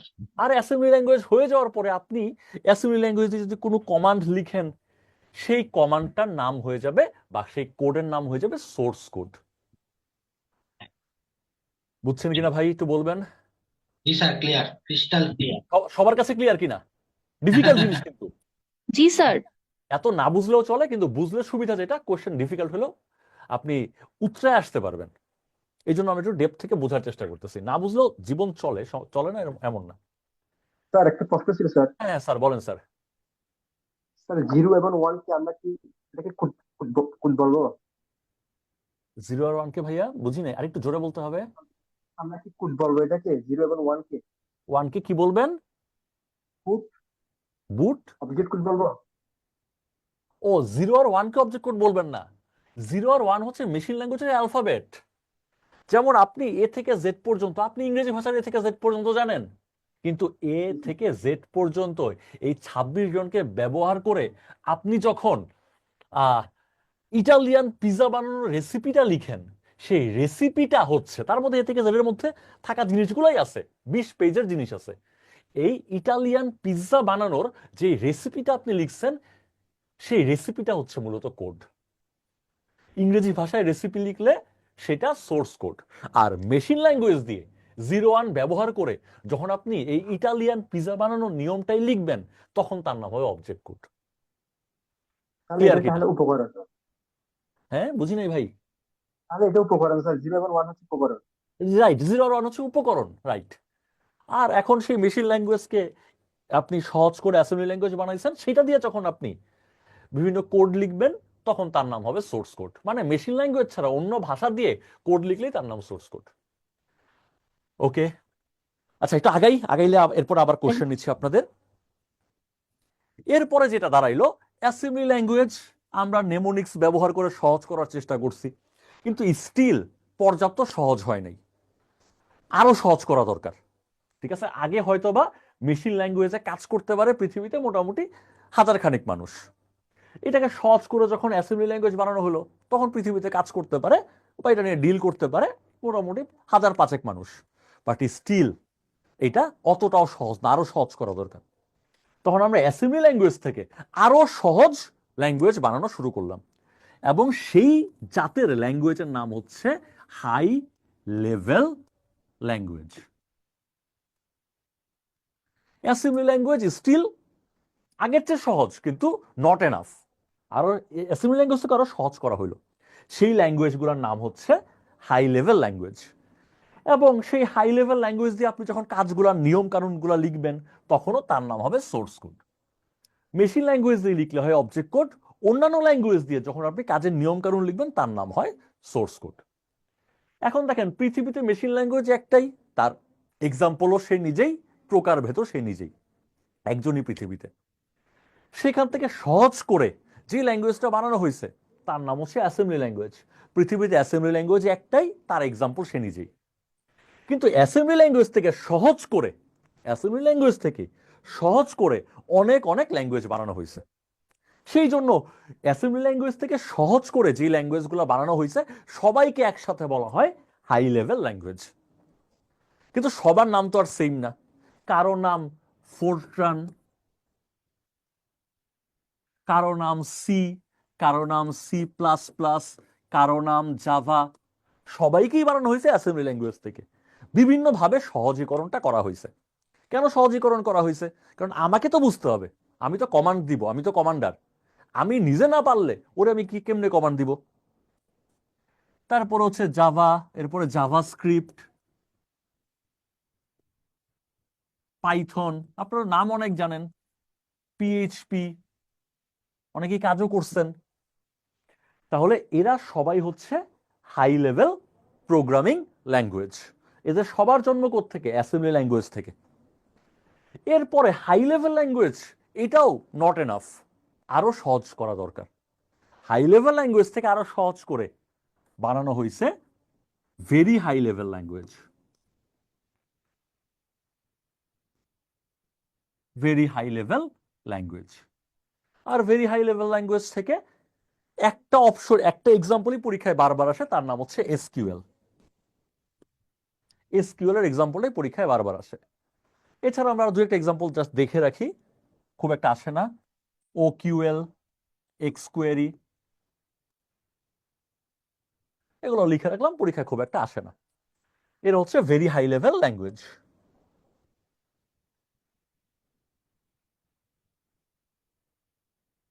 এরপরে ভেরি হাই লেভেল ল্যাঙ্গুয়েজ থেকে শুরু করে আগে সবগুলো ল্যাঙ্গুয়েজই ইংরেজি ভাষাকে আসলে ম্যাটাফোর হিসেবে ব্যবহার করা হয়েছে, ইংরেজি ভাষার সহায়তা নেওয়া হয়েছে। কিন্তু এতে চাইনিজরা মন খারাপ করতেছে যে ভাই তুমি লিখার সময় লিখো প্রিন্টএফ, তুমি সহজ বানাইছো কিন্তু প্রিন্টএফ, স্ক্যানএফ। আপনারা তো সি করছেন, কম বেশি মনে থাকার কথা, হালকা হালকা হলেও মনে থাকার কথা। প্রিন্টএফ, স্ক্যানএফ এগুলা। তারপরে হচ্ছে হাই লেভেল ল্যাঙ্গুয়েজে এসে আপনি ক্রিয়েট, ডিলিট, সবই তো ইংরেজি ভাষার হেল্প। আপনি সহজ বানান কিন্তু ইংরেজি ভাষা ছাড়া আমাদের মাতৃভাষায় আপনি সহজীকরণটা করেন। খালি ইংরেজি ভাষায় সহজ করলে ভাই চলবো না, আমরা এটা মানি না। আমাদের মাতৃভাষা তো ভাই তুমি সহজীকরণগুলো করো। যখন আমরা ইংরেজি ছাড়া আমাদের মাতৃভাষাগুলোতে সহজীকরণ করব তখন সেই ল্যাঙ্গুয়েজের নাম হবে ন্যাচারাল ল্যাঙ্গুয়েজ।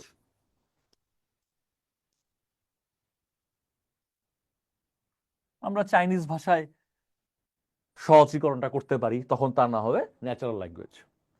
এবং মেশিন ল্যাঙ্গুয়েজ ছাড়া অন্য সব ল্যাঙ্গুয়েজ দিয়ে আমরা যখন সহজীকরণের কাজটা করব তখন সহজ করার পরে সেই ভাষাটা দিয়ে যখন নিয়ম কানুনগুলো লিখব, কোড লিখব, তখন তার নাম হবে সোর্স কোড। আর মেশিন ল্যাঙ্গুয়েজ দিয়ে লিখলে তার নাম হচ্ছে অবজেক্ট কোড। তাহলে আমরা দেখতে পাচ্ছি প্রোগ্রামিং ল্যাঙ্গুয়েজ 5 প্রকার।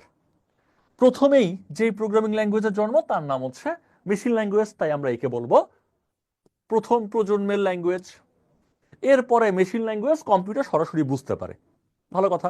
কম্পিউটার সরাসরি মেশিন ল্যাঙ্গুয়েজ দিয়ে কমান্ড দিলে, মেশিন ল্যাঙ্গুয়েজ দিয়ে কম্পিউটারকে কোনো কাজ করতে বললে কাজটা করে দেয়।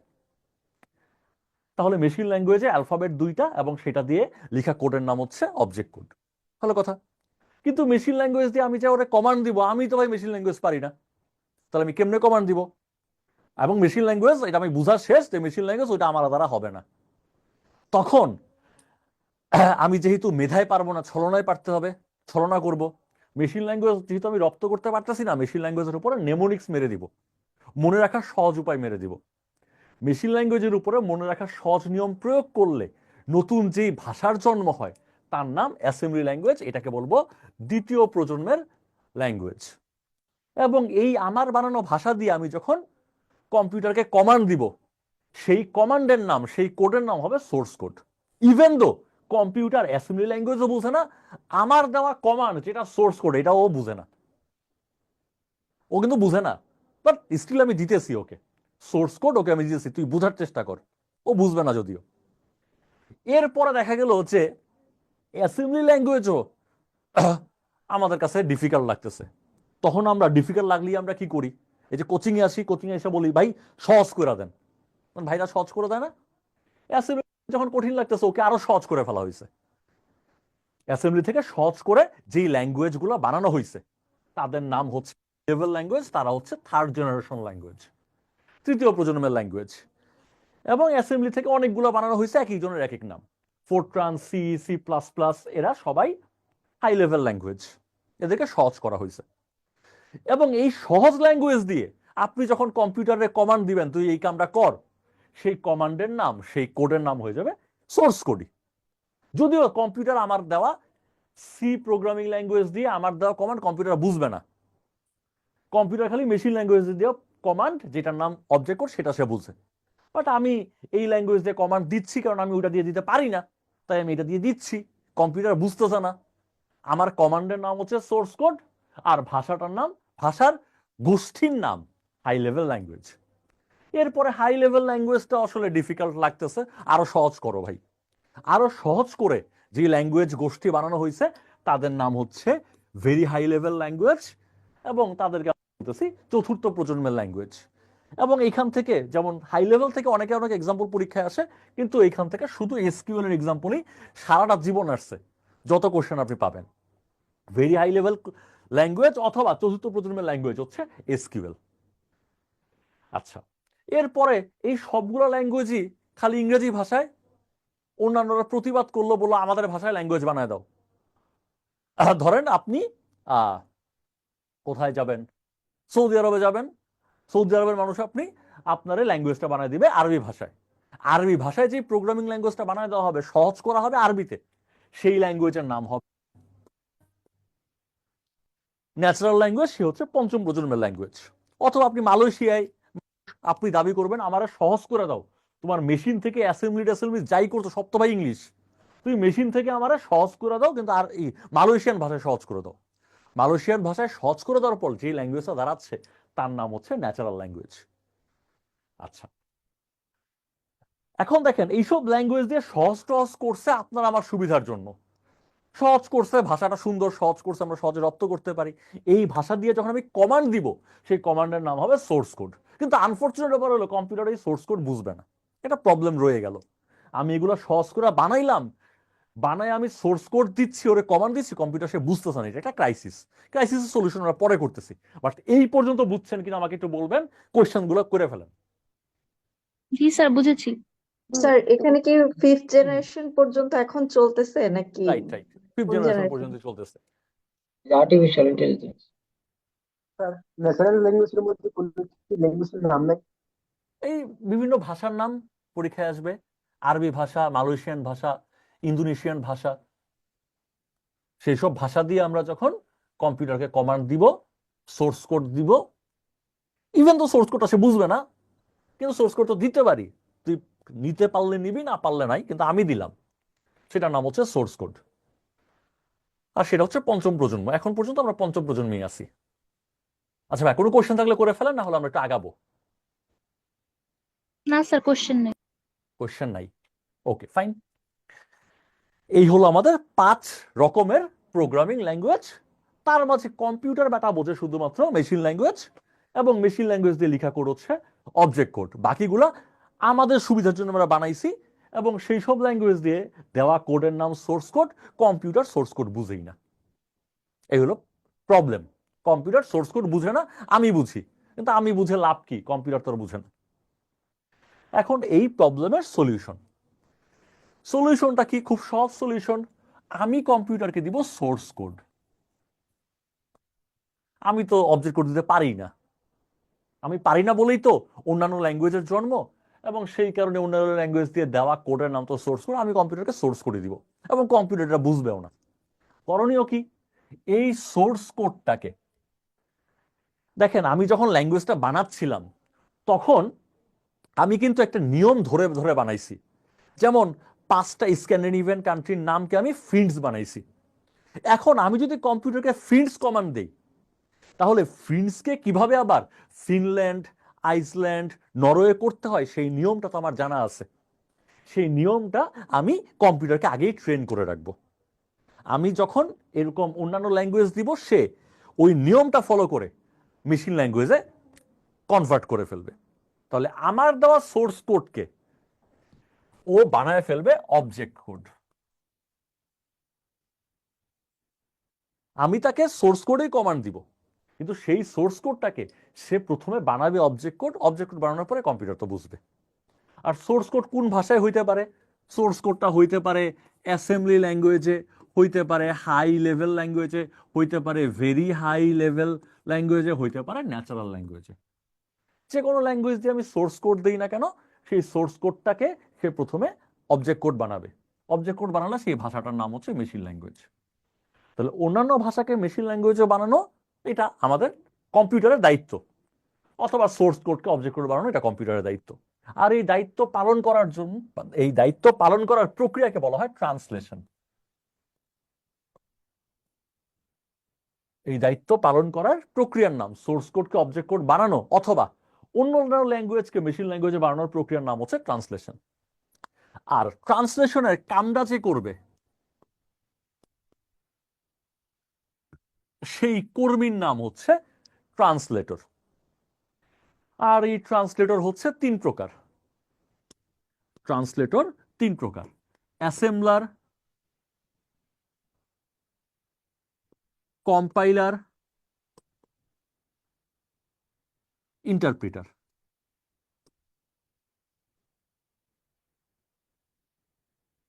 অ্যাসেম্বলার, কম্পাইলার, ইন্টারপ্রিটার, এই তিন রকমের ট্রান্সলেটর আছে আমাদের কাছে। এখন দেখি কি আমাকে বলতে পারবেন অ্যাসেম্বলারের কাজ কি? নামের মধ্যেই কাজ লুকায় আছে। অ্যাসেম্বলি বা ভাষাকে চেঞ্জ করা। যে লো লেভেল থেকে স্যার হাই লেভেল করে আর কি। লো লেভেল থেকে হাই লেভেল করবে। হাই লেভেল করে লাভ কি আপনার? স্যার মেশিন কম্পিউটার তো ভাষা বুঝে থেকে খালি মেশিন ল্যাঙ্গুয়েজ। মেশিন তাহলে ল্যাঙ্গুয়েজ স্যার একটু সহজ করে দিন। আলটিমেট গোল বুঝতেছেন না? মেশিন থেকে আর কি নেওয়া।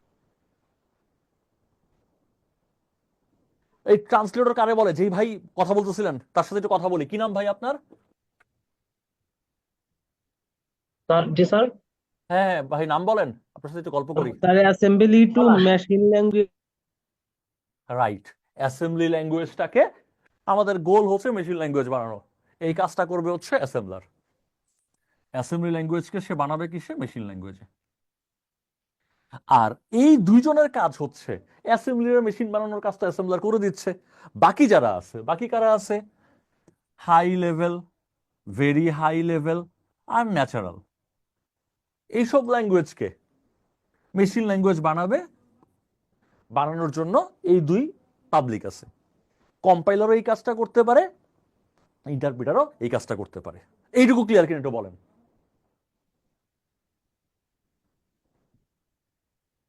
কারো কোনো কোয়েশ্চেন আছে কিনা?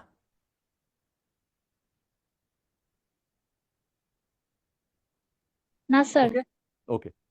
এখন আপনি দেখতে পাচ্ছেন যে অ্যাসেম্বলার তার তো ইউনিক কাজ, কিন্তু দেখেন কম্পাইলারও যেই কাজ করতেছে, ইন্টারপ্রিটারও সেম কাজ করতেছে। কাজ যদি সেম হয় তাহলে নাম দুইটা ভিন্ন কেন? নিশ্চয়ই কাজের প্রক্রিয়ায় ভিন্নতা আছে, না হলে তো নাম সেমই হইতো। এই জন্য আমাদের পরীক্ষায় আসতে পারে কম্পাইলার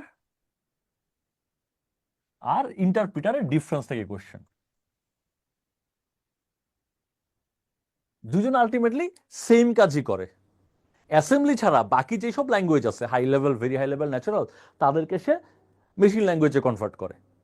কিন্তু দুইজন যেহেতু একই কাজ করে, নিশ্চয়ই কাজের প্রক্রিয়াতে ভিন্নতা আছে, তাই নাম দুইটা ভিন্ন। তাহলে কাজের প্রক্রিয়ায় ভিন্নতা কথা সেটা আমরা দেখব।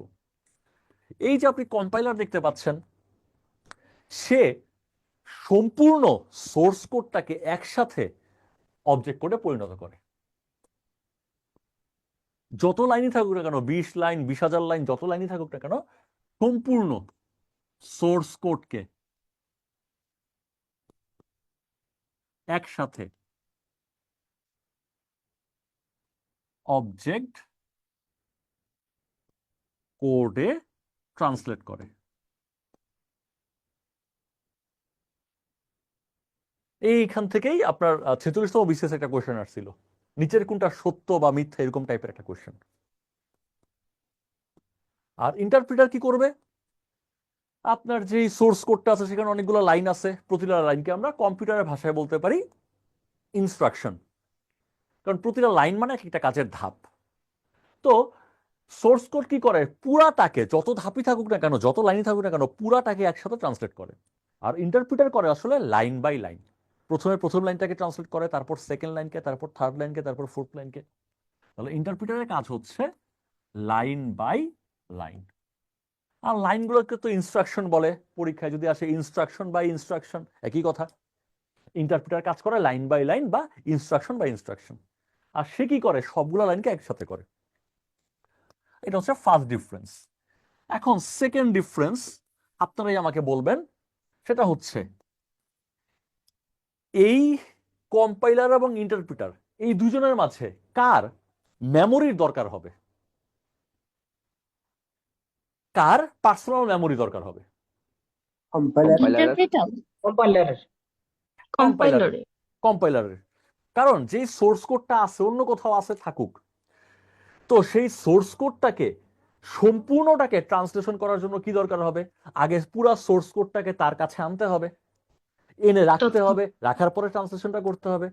তার মানে কম্পাইলার যেহেতু পুরো সোর্স কোডটাকে তার কাছে এনে তারপর ট্রান্সলেশন করবে, তার কাছে এনে তো একটা জায়গায় রাখবে, রাখার জন্য কি জায়গা দরকার, জায়গাটাকে আমরা কি বলি, স্টোরেজ বা মেমোরি। তাহলে কম্পাইলারের মেমোরি অথবা স্টোরেজ এটা লাগবে, আর ইন্টারপ্রিটারের মেমোরি বা স্টোরেজ লাগবে না বললেই চলে। হালকা করে তো লাগবে, একটা লাইন বাই লাইন যে ট্রান্সলেশন করবেন, একটা লাইনকে আগে রেখে তো ট্রান্সলেশন করবেন, একটা লাইনে রাখতে হবে না, তাহলে অল্প একটু জায়গা তো লাগবেই। কিন্তু সেটা আসলে লাগবে না বললেই চলে। এই জন্য অপশনে নর্মালি থাকে মেমোরি লাগবে না কার, আনসার দিবেন ইন্টারপ্রিটারের। এখন আমাকে বলেন তো, এই যে আপনি ট্রান্সলেশন যে করলেন, ট্রান্সলেশন করার পরে সোর্স কোডটা কিসে পরিণত হইলো, একজন বলেন তো। ট্রান্সলেশন করলাম, সোর্স কোডটা কিসে পরিণত হইলো? Object code. সেই অবজেক্ট কোডটাকে সেভ করে রাখা। আমি তো ট্রান্সলেশন একবার করছি, করে সেই জিনিসটা আমি সেভ করে রাখতে চাই, যাতে বারবার আমার ট্রান্সলেশনের ঝামেলা করতে না হয়। আমি সেভ করে রাখতে পারবো কোথায়, কম্পাইলারে না ইন্টারপ্রিটারে? কোথায় সেভ করে রাখা যাবে? কম্পাইলারে, কারণ কম্পাইলারের মেমোরি আছে। তাহলে আমি ট্রান্সলেশন করার পরে যে অবজেক্ট কোডটা হইলো, সেই অবজেক্ট কোডটাকে আমি সেভ করে স্টোর করে রেখে দিতে পারবো হচ্ছে কম্পাইলারে, কারণ ওর পার্সোনাল মেমোরি আছে। আর আমার যে ইন্টারপ্রিটার, ওর তো পার্সোনাল মেমোরি নাই, তাই ওকে আমি সেভ করে রাখতে পারবো না। যখনই আমি প্রোগ্রামটা চালাবো, যখনই আমি সফটওয়্যারটা চালাবো, প্রতিবার সফটওয়্যার চালানোর আগে ওকে ট্রান্সলেশন করে নিতে হবে। প্রতিবারই সফটওয়্যারটা চালানোর আগে ওকে ট্রান্সলেশন করতে হবে, ও সেভ করে রাখতে পারবে না। আর কম্পাইলারের ক্ষেত্রে একবার যে সোর্স কোডকে অবজেক্ট কোড বানাইছেন, সেই অবজেক্ট কোড কম্পিউটার বুঝতে পারে, সেই বানানো অবজেক্ট কোডটাকে সে সেভ করে রেখে দিবে। আবার যখন সফটওয়্যারটা আপনি চালাবেন, সফটওয়্যারটা রান করবেন, তখন ওরা ট্রান্সলেশনের দরকার নাই, ও সেভ করে রেখে দিবে। এখন আমাকে বলেন তো, কম্পাইলার ইন্টারপ্রিটার কে ফার্স্ট কাজ করে? কম্পাইলার। কারণ ও তো কাজ একবারই করে, এরপর তার কাজই করে না, ওর কাছে সেভ করে রাখা আছে, ও সেভ করে অবজেক্ট কোডটাকে চালায় দেয়। আর ওকে প্রতিবার সোর্স কোডকে অবজেক্ট কোড বানাইতে হবে, বানানোর পরে ও কাজ করা শুরু করবে। তাই এই ব্যাটা ফাস্ট চলবে আর এই ব্যাটা স্লো চলবে। এই পর্যন্ত কারো কোশ্চেন আছে কিনা বলবেন? না স্যার। তাইলে আমি কোশ্চেন করি, আমাকে বলেন তো কম্পাইলারের সুবিধা কি? কম্পাইলারের মেমোরি আছে, তাই সে মেমোরি আছে, মেমোরি থাকা কি ট্রান্সলেট সুবিধা? স্পিড ফাস্ট, অনুবাদ করা যাবে। একবার অনুবাদ করতে দ্রুত পারে। কাজ করে। কম্পাইলারের সুবিধা হচ্ছে ফাস্ট কাজ করে, এটা অসুবিধা। আর কম্পাইলারের অসুবিধা কি, ওর মেমোরি আছে। কারণ ওর মেমোরি তো কম্পাইলার লগে করে তো মেমোরি কার্ড নিয়ে আসে নাই যে ওর মেমোরি আছে। ওর মেমোরি আছে মানে কি, আপনার যে কম্পিউটারের মেমোরি, সেখান থেকে ও মেমোরি নিজের করে নেয়। তাহলে আপনার কম্পিউটারের মেমোরি ও খেয়ে ফেলতেছে। তাহলে ওর যে মেমোরি আছে বা স্টোরেজ আছে এটা হলো অসুবিধা, কারণ ও তো নিজে মেমোরি নিয়ে আসে নাই, আপনার কম্পিউটারে থাকা মেমোরিটাই ও নিজের নামে বুকিং দিয়ে রাখছে যে এইটুকু জায়গা আমার। তাহলে আপনি যে কম্পিউটারের ভেতরে নাচ গান সিনেমা রাখেন, সেই নাচ গান সিনেমা রাখার জায়গা কমে যাচ্ছে, কারণ কম্পাইলার কি করতেছে, মেমোরির একটা অংশ ও নিজের করে নিচ্ছে। এটা হচ্ছে মেমোরি থাকাটা ওর অসুবিধা। আর মেমোরি যেহেতু ও নিজের করে নিচ্ছে, আপনাকে এক্সট্রা মেমোরি বাইরে থেকে কিনতে হবে যদি আপনি আগের মতো মেমোরি চান, কারণ মেমোরির একটা অংশ তো ও নিয়ে ফেলছে। এক্সট্রা মেমোরি লাগাইতে গেলে আপনার খরচ বেশি হবে, কম্পিউটারের ওজন বেড়ে যাবে। তাহলে কম্পাইলারের সুবিধা হচ্ছে সে ফাস্ট কাজ করে, আর অসুবিধা হচ্ছে ও ওর মেমোরি আছে। ওর মেমোরি আছে মানে কি, ওর তো নিজের মেমোরি না, কম্পিউটারের মেমোরি ও নিজের নামে বুকিং দিয়ে কম্পিউটারের মেমোরি ও নিজের করে নিচ্ছে। তার মানে কম্পিউটারের নিজের যে মেমোরি ওটা কমে যাচ্ছে। আর ইন্টারপ্রিটারের ক্ষেত্রে অসুবিধা হচ্ছে ও স্লো, আর সুবিধা হচ্ছে ও নিজের নামে মেমোরি বুকিং দিচ্ছে না। তার মানে বাকি মেমোরিটা আপনি নিজের মতো করে ব্যবহার করতে পারতেছেন। ক্লিয়ার কিনা একটু বলবেন? ইয়েস। স্যার জি স্যার Yes, sir.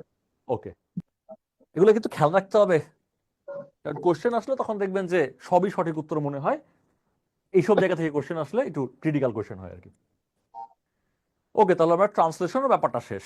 তাহলে যদি সামারি করে দেই, আমরা আসলে কি কি শিখলাম? আমরা শিখলাম হচ্ছে প্রোগ্রামিং ল্যাঙ্গুয়েজ সম্পর্কে। এখন প্রোগ্রামিং ল্যাঙ্গুয়েজের মধ্যে ফার্স্টে শিখলাম হচ্ছে মেশিন ল্যাঙ্গুয়েজ, যে ল্যাঙ্গুয়েজটা কম্পিউটার বুঝতে পারে। মেশিন ল্যাঙ্গুয়েজে ওরা আমি বলছি তুই কাম কর, ও কাম করে ফেলছে। কিন্তু মেশিন ল্যাঙ্গুয়েজে আমি যে ওরা বলবো তুই কামটা কর, এখন আমারও তো মেশিন ল্যাঙ্গুয়েজ জানতে হবে ভাই, আমি তো পারি না। তাহলে মেশিন ল্যাঙ্গুয়েজ আমি পারি না এবং আমার পক্ষে পারা সম্ভব না। তখন আমি কি করলাম, ছল চাতুরির আশ্রয় নিয়ে বানাইলাম অ্যাসেম্বলি ল্যাঙ্গুয়েজ। অ্যাসেম্বলি ল্যাঙ্গুয়েজ দিয়ে ওরা বলবো কামটা কর। ওই যে কামটা কর বলছি ওইটা হচ্ছে সোর্স কোড। অ্যাসেম্বলি ল্যাঙ্গুয়েজও কয়দিন পরে পারি না, মাথা দুর্বল হয়ে গেছে। হাই লেভেল ল্যাঙ্গুয়েজ, ওইটা দিয়ে কাম কর বলবো, ওইটাও সোর্স কোড। আমি কাম কর বলি, কম্পিউটার ব্যাটা তো আর বুঝে না। আরো সহজ করে ভেরি হাই লেভেল ল্যাঙ্গুয়েজ, এরপরে আমি ইংরেজি পারবো না, আমার বাংলা করে দে, সেটা হচ্ছে ন্যাচারাল ল্যাঙ্গুয়েজ। এই যে এতগুলো ল্যাঙ্গুয়েজ দিয়ে আমি বলতেছি তুই আমার জন্য চা বানায় নিয়ে আয়, ও তো আর চা বানানো নিয়ে আয় যে বলছে ও তো আর বুঝতেছে না। কিন্তু অন্যান্য ল্যাঙ্গুয়েজে আমি কেন ওকে চা বানানোর কমান্ডটা দিচ্ছি, কারণ মেশিন ল্যাঙ্গুয়েজ আমার পক্ষে আমার মাথায় এটা ধরবে না, প্রচুর কঠিন। এই জন্য আমি আমার মাথায় ধরার উপযোগী এতগুলো ভাষা বানাইছি। এরপরে কম্পিউটার বুঝতে পারে মেশিন ল্যাঙ্গুয়েজ, সেই ল্যাঙ্গুয়েজ দিয়ে কমান্ড দিলে তো ও বুঝছেই, কোনো সমস্যা নাই। কিন্তু অন্যান্য ল্যাঙ্গুয়েজ দিয়ে যখন আমরা ওরা চা বানাইতে বলতেছি ও তো আর বুঝে না। তাহলে অন্যান্য ল্যাঙ্গুয়েজকে ট্রান্সলেশন করতে হবে মেশিন ল্যাঙ্গুয়েজে। আর অন্যান্য ল্যাঙ্গুয়েজের কমান্ডকে বলা হচ্ছে সোর্স কোড। সোর্স কোডকে অবজেক্ট কোড বানানোর জন্য যেই প্রক্রিয়া তার নাম হচ্ছে ট্রান্সলেশন। আর কামটা করে, প্রক্রিয়াটা করে যে ওই বাটার নাম ট্রান্সলেটর। ট্রান্সলেটর তিন প্রকার: অ্যাসেম্বলার, কম্পাইলার, ইন্টারপ্রিটার। এরপর এদের বৈশিষ্ট্য সম্পর্কে আমরা একটু একটু দেখলাম। কম্পাইলার কি করে, সবটুকু প্রোগ্রামকে একসাথে ট্রান্সলেশনটা করে, এবং সবটারে যে একসাথে করবে তার জন্য একটা মেমোরির দরকার হয়। এবং ট্রান্সলেশন করার পরে ও যেহেতু মেমোরি বুকিং দিতে পারে, মেমোরিকে নিজের করে নিতে পারে, সেই জন্য ও ট্রান্সলেশন করা জিনিসকেও সেভ করে রেখে দেয়, এবং সেই জন্য ওর বারবার ট্রান্সলেশনের ঝামেলা হয় না, ও ফাস্ট কাজ করে। আর ইন্টারপ্রিটার ও মেমোরি দখলে নেয় না, সেই জন্য ট্রান্সলেশন করা জিনিসটাও সেভ করে রাখতে পারে না, ওকে বারবার ট্রান্সলেশন করতে হয়, সেই জন্য ও স্লো। এই পর্যন্ত হোপফুলি মোটামুটি সবার কাছে ক্লিয়ার। জি স্যার ওকে, চলেন আগাই তাহলে। একটা প্রশ্ন ছিল হ্যাঁ হ্যাঁ, বলেন ভাই। যে ইন্টারপ্রেটারের কি কোনো সুবিধা আছে? কম্পাইলারে যেরকম সুবিধা দ্রুত কাজ করে, ইন্টারপ্রেটারের সুবিধাটা কি? সুবিধা হচ্ছে মেমোরি লাগতেছে না, ও আপনার মেমোরির উপরে হানা দিচ্ছে না, ও, এটা হচ্ছে একটা আচ্ছা ঠিক সুবিধা। আছে। ঠিক আছে, আরো সুবিধা আছে, ওগুলো আমাদের লাগবে না। Bit code, byte code, executive file, ওগুলো আসলে আমাদের পরীক্ষা আসার উপযোগী না আর কি। আরো ফ্যাক্টর তো ডেফিনেটলি আছে, আমাদের দরকার হবে না। আচ্ছা, এইবার আমরা পড়বো সফটওয়্যারের প্রকারভেদ। আচ্ছা, সফটওয়্যারকে আমরা ডিফারেন্ট পয়েন্ট অফ ভিউতে ক্লাসিফাই করতে পারি। তো ফার্স্ট পয়েন্ট অফ ভিউ হচ্ছে সোর্স কোড। আমরা সফটওয়্যারের ক্লাসিফিকেশন করব সোর্স কোডের উপরে ভিত্তি করে। সোর্স কোডটা কি আপনি খুব ভালো বুঝে গেছেন। সোর্স কোড হচ্ছে কম্পিউটার বেটা তুই কেমনে কাজ করবি, কাজ করার নিয়মটা আমি কম্পিউটারকে দেব একটা প্রোগ্রামিং ল্যাঙ্গুয়েজ, এবং প্রোগ্রামিং ল্যাঙ্গুয়েজটা অবশ্যই মেশিন ল্যাঙ্গুয়েজ হবে না। অন্যান্য ল্যাঙ্গুয়েজ, ইজি করা ল্যাঙ্গুয়েজ, সেগুলো দিয়ে আমি কম্পিউটারকে কমান্ড দিব। সেই কমান্ডগুলো যদি সবার কাছে অ্যাভেলেবেল থাকে, যে কেউ সেই কমান্ডটাকে কপি করতে পারে, এডিট করতে পারে, তখন সেই সফটওয়্যারটাকে বলবো ওপেন সোর্স সফটওয়্যার।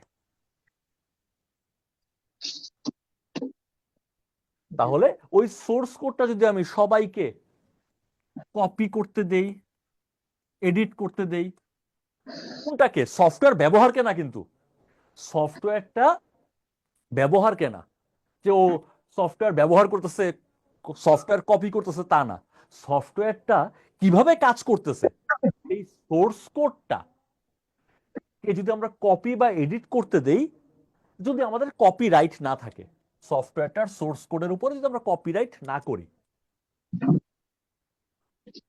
অর্থাৎ কেউ যদি আমার সোর্স কোডকে কপি বা এডিট করে, আমি তাতে কোনো মামলা টামলা করবো না, তখন সেই সফটওয়্যারটার নাম হচ্ছে ওপেন সোর্স সফটওয়্যার। একটু সহজ এক্সাম্পল দেই। আপনি একটা সফটওয়্যার ডাউনলোড দিলেন, সেই সফটওয়্যারের নাম হচ্ছে ফেসবুক। আমার একটা কোয়েশ্চন স্যার। কি হলো ভাই?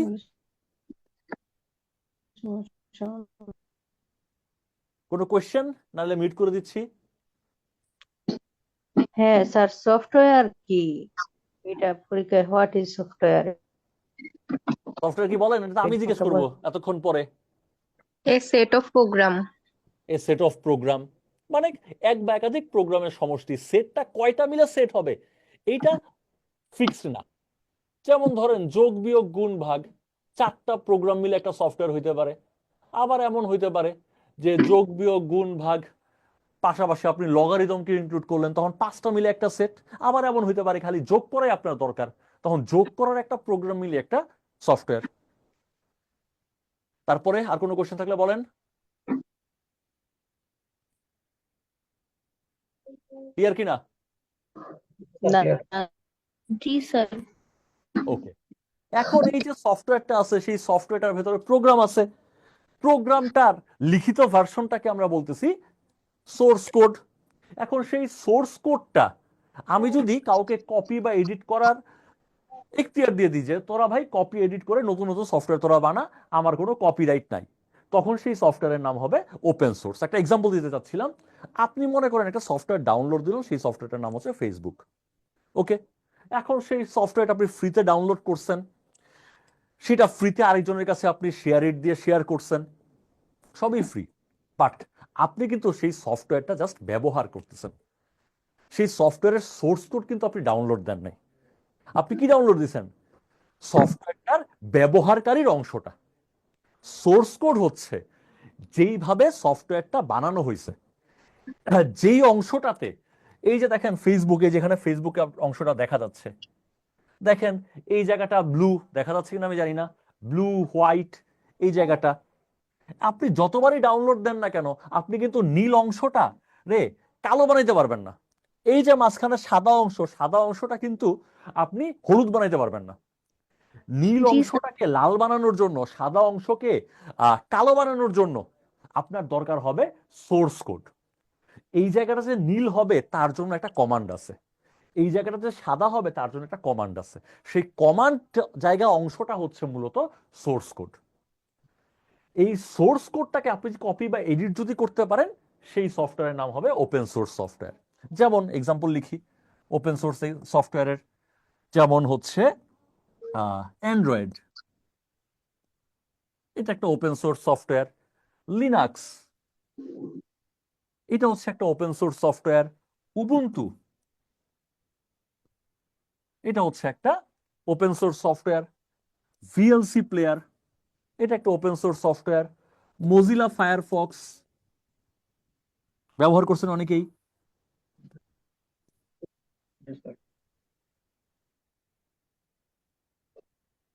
মোজিলা ফায়ারফক্স ওপেন সোর্স সফটওয়্যার। লিনাক্স আর উবুন্টু তো মনে হয় একই।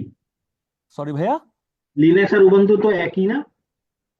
হ্যাঁ একই বলতে পারেন, একটু হালকা পার্থক্য আছে। লিনাক্সটা হচ্ছে, লিনাক্সের যে কার্নেলটা ব্যবহার করে উবুন্টু তৈরি করা হয়েছে, বাট উবুন্টুটা হচ্ছে আপনার এই গ্রাফিক্যাল অপারেটিং সিস্টেম। আর লিনাক্সটা হচ্ছে মূলত লিনাক্স কালি বা লিনাক্স রেড হ্যাট, ওরা হচ্ছে মূলত কি বলে এটাকে, character based operating system. But মূল কার্নেলটা আসলে সেমই, কার্নেল সেম, বাট গ্রাফিক্যাল না ক্যারেক্টার সেটার উপরে বেস করে ভিন্ন নাম রাখা হয়েছে। বুঝছেন কি না? অবশ্য সেটা সবার বোঝার দরকারও নাই। কালি লিনাক্সটা কি? কালি লিনাক্সটা কি? উবুন্টু হইলো ওয়ান কাইন্ড অফ লিনাক্স, ওইটাই আর কি। হ্যাঁ, লিনাক্সের কার্নেলটাই ব্যবহার করা হয়েছে, বাট উবুন্টুটা হচ্ছে গ্রাফিক্যাল, ওইখানে যে ছবি টবি দেখতে পারবেন আপনি। আচ্ছা, এটা সবার জন্য দরকার নাই, জাস্ট বাকিদের দরকার হলো নামটা জাস্ট দেখা আর কি। ভিএলসি প্লেয়ার, তারপর হচ্ছে ফায়ারফক্স, তারপরে হচ্ছে আপনার মাই সিকুয়েল, এরা হচ্ছে, আমি কয়েকটা নাম লিখলাম, যে যতটুকু মনে রাখতে পারেন আর কি। আরো নামটাম আপনি সার্চ টার্চ দিয়ে দেখবেন, বই টয়ে পড়বেন। এরা সবাই হচ্ছে ওপেন সোর্স সফটওয়্যার। তার মানে এই সফটওয়্যারগুলো যে সোর্স কোড আছে, সোর্স কোডটার উপরে কপিরাইট নাই। আপনি সেই সোর্স কোডটাকে কপি করে এডিট করে নতুন নতুন ভার্সন তৈরি করতে পারেন, নতুন নতুন সফটওয়্যার তৈরি করতে পারেন, তাতে মালিকের কোনো আপত্তি থাকবে না। আর ক্লোজড সোর্স সফটওয়্যারটা হচ্ছে সেই সফটওয়্যারের সোর্স কোডটার উপরে কপিরাইট দেওয়া। আপনি সেই সফটওয়্যারের সোর্স কোড কপি বা এডিট করতে পারবেন না, করলে আপনারা থানায় নিয়ে যাবে। সেই সফটওয়্যারগুলোকে বলা হবে ক্লোজড সোর্স সফটওয়্যার। অধিকাংশ সফটওয়্যার আসলে ক্লোজ সোর্স। অ্যান্ড্রয়েড যেমন ওপেন সোর্স, অ্যান্ড্রয়েডের প্যারালাল আপনি কি পাচ্ছেন মোবাইল ফোনের জন্য? মোবাইল ফোনের জন্য পাচ্ছেন আপনি আইওএস, তারপরে হচ্ছে ডেস্কটপের জন্য আপনি পাচ্ছেন উইন্ডোজ, বা ডেস্কটপের জন্য যদি অ্যাপেলের কম্পিউটার হয় সেখানে আপনি পাচ্ছেন ম্যাকিনটোশ, মানে ম্যাক। এরা সবাই হচ্ছে ওপেন ক্লোজ সোর্স। তারপরে যেমন হচ্ছে আপনি মাইক্রোসফটের অফিস লেখা দিই, তার মধ্যে সব চলে আসতেছে। ওয়ার্ড প্রেজেন্টেশন, মানে কি বলে, পাওয়ার পয়েন্ট, এক্সেল, এরা সবাই হচ্ছে ক্লোজ সোর্স সফটওয়্যার। অ্যাডোবির যারা আছে, অ্যাডোবির ইলাস্ট্রেটর, অ্যাডোবির ফটোশপ, অ্যাডোবির পিডিএফ রিডার, মোটামুটি ভালো সব সফটওয়্যারই আসলে ক্লোজ সোর্স। তার মানে তাদের সোর্স কোডটাকে আপনি কপি বা এডিট করতে পারবেন না। এক্সাম্পল আরো একটু পড়ে নেবেন। স্যার ক্রোম কোন কি হবে? ক্রোম সরি, ক্রোম আচ্ছা, ক্রোম হচ্ছে, এটা ওই 41তম বিসিএস এর কোশ্চেন আর কি, এটা নিয়ে কন্ট্রোভার্সি তৈরি হয়েছে। সেটা হচ্ছে এই যে গুগল ক্রোম, এই ক্রোম ব্যাটা হচ্ছে ক্লোজড সোর্স সফটওয়্যার, কিন্তু ক্রোমের কাছাকাছি আরেকটা সফটওয়্যার গুগল কোম্পানিরই, সেটার নাম হচ্ছে ক্রোমিয়াম। ক্রোমিয়াম বানান কি? MIUM।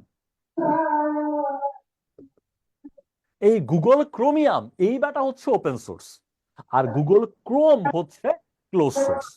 আর 41-এর ওই কোশ্চেনটার ভেতরে আসলে বর্তমান সময়ের প্রেক্ষাপটে রাইট আনসার নাই। ওইখানে কোনটা ওপেন সোর্স বলা হয়েছে, ওইখানে 4টা অপশনের 4টাই আসলে ক্লোজ সোর্স ছিল। জুম একটা সময় ওপেন সোর্স ছিল, বাট জুম বর্তমানে ক্লোজ সোর্স। ওইখানে রাইট আনসার আসলে নাই। তাহলে স্যার, বলেন। স্যার অপেরা কি স্যার? সরি, অপেরা কি sir? Close Opera open source, Opera Opera open source software, Opera. ঠিক আছে, এখন এরকম এক্সাম্পল আপনি যতটুকু সম্ভব একটু রপ্ত করার চেষ্টা করবেন। আর কমন না পড়লে আপনি আন্দাজে আনসার করতে যান না, কোনটা ওপেন সোর্স কোনটা ক্লোজ সোর্স। আপনার যদি পড়ার মধ্যে থাকে তাহলে আনসার করবেন, পড়ার মধ্যে না থাকলে ছেড়ে দিবেন। আপনি আইডিয়া, ফেসবুকও তাহলে ক্লোজড সোর্স না? সরি স্যার ফেসবুকও তো তাহলে ক্লোজড না sir? Close source, Facebook close source. আচ্ছা, তাহলে এগুলোর এক্সাম্পল আপনি একটু সার্চ দিয়ে বা বইপত্র থেকে একটু দেখবেন। আমরা পরের ক্লাসিফিকেশনে চলে যাই। এখান থেকে কোনো কোশ্চেন আছে কিনা? তাহলে আমরা না পরের স্যার। পরের ক্লাসিফিকেশনে চলে যাই। এই সফটওয়্যার ক্লাসিফাই করব, সফটওয়্যারটাকে তার ফাংশনের উপর বেস করে আমরা ক্লাসিফাই করব, যে আসলে কার জন্য কাজ করে তার উপর বেস করে সফটওয়্যারকে দুই ভাগে ভাগ করব। একটা হচ্ছে সিস্টেম সফটওয়্যার, আর একটা হচ্ছে অ্যাপ্লিকেশন সফটওয়্যার।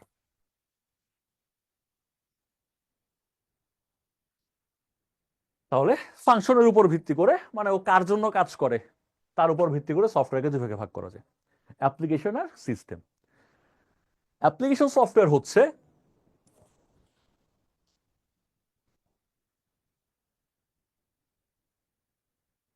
অ্যাপ্লিকেশন সফটওয়্যার হচ্ছে যেই সফটওয়্যারটা সরাসরি ডিরেক্টলি যেই সফটওয়্যারটা ডিরেক্টলি ইউজারের কাজ করে বা ব্যবহারকারীর।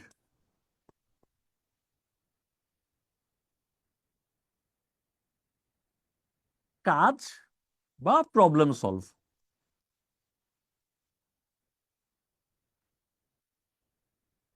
করে তাদেরকে বলা হয় অ্যাপ্লিকেশন সফটওয়্যার। আর যারা সরাসরি ইউজার বা ব্যবহারকারীর প্রবলেম সলভ করে না বা ব্যবহারকারী কাজ করে দেয় না তাদেরকে বলা হয় সিস্টেম সফটওয়্যার। কারণ ঘুরে পেঁচায় যদি আপনি বলেন সব কাজই তো ইউজারের, কিন্তু যারা সরাসরি ইউজারের কাজ করে তারা হচ্ছে অ্যাপ্লিকেশন সফটওয়্যার। যারা সরাসরি ইউজারের কাজ করে না, ঘুরে পেঁচায় বললে তো ভাই ইউজারের কাজই, ঘুরে পেঁচায় ইউজারের কাজ করে, তারা হচ্ছে সিস্টেম সফটওয়্যার। এক্সাম্পল বলি, যেমন ধরেন আপনার লেখালেখি করা দরকার, একটা চিঠি লিখবেন, কোন সফটওয়্যার ব্যবহার করবেন চিঠি লেখার জন্য? অ্যাপ্লিকেশন কোনটা নাম বলেন? Microsoft Word. Microsoft Word. তাহলে মাইক্রোসফট ওয়ার্ড কেমন সফটওয়্যার? Application software. আপনার একটা প্রেজেন্টেশন তৈরি করা দরকার, কোনটা নিয়ে ইউজ করবেন?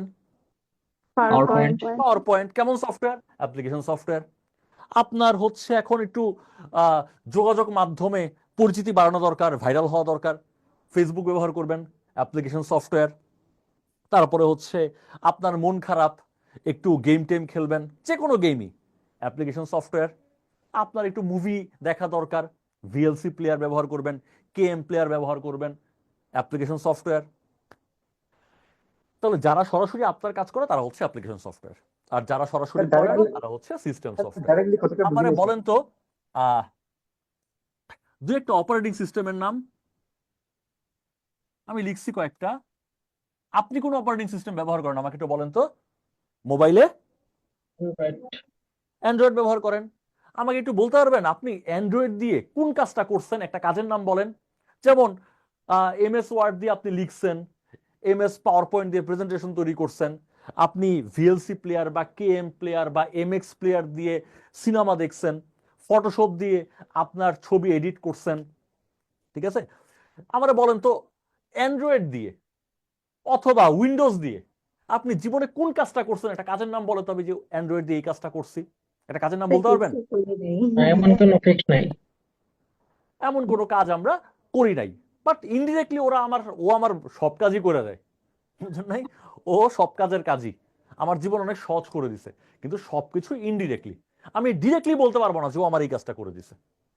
তাহলে যে কোনো অপারেটিং সিস্টেম, অ্যান্ড্রয়েড হোক, উইন্ডোজ হোক, লিনাক্স হোক, উবুন্টু হোক, ম্যাক হোক, তারপরে হচ্ছে যাই হোক না কেন, ও আমার সরাসরি কোনো কাজ করে দেয় না, তাই অপারেটিং সিস্টেম সিস্টেম সফটওয়্যার। এরপর আমাকে বলেন তো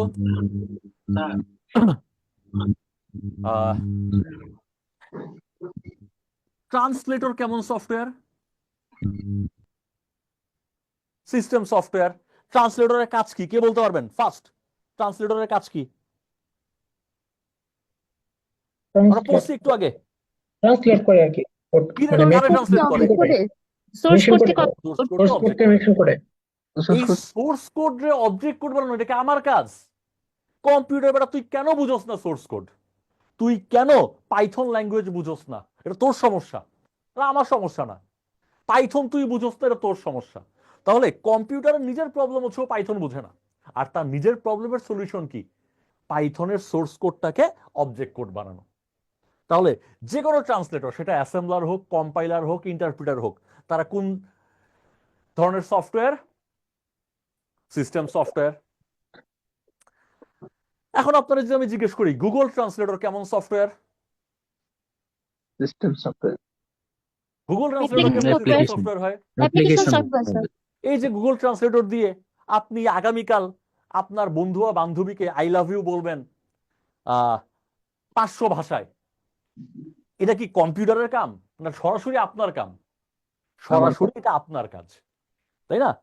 তাহলে দেখেন গুগল ট্রান্সলেটর সে হচ্ছে অ্যাপ্লিকেশন সফটওয়্যার, আর সোর্স কোডকে অবজেক্ট কোড বানানো এটা তো আপনার কাজ না।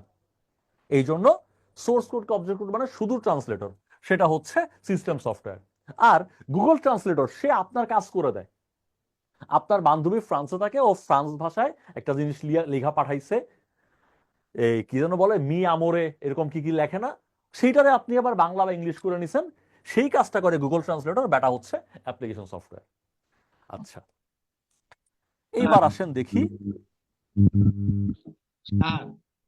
ড্রাইভার, বা আমরা পুরো নাম যদি লিখি ডিভাইস ড্রাইভার।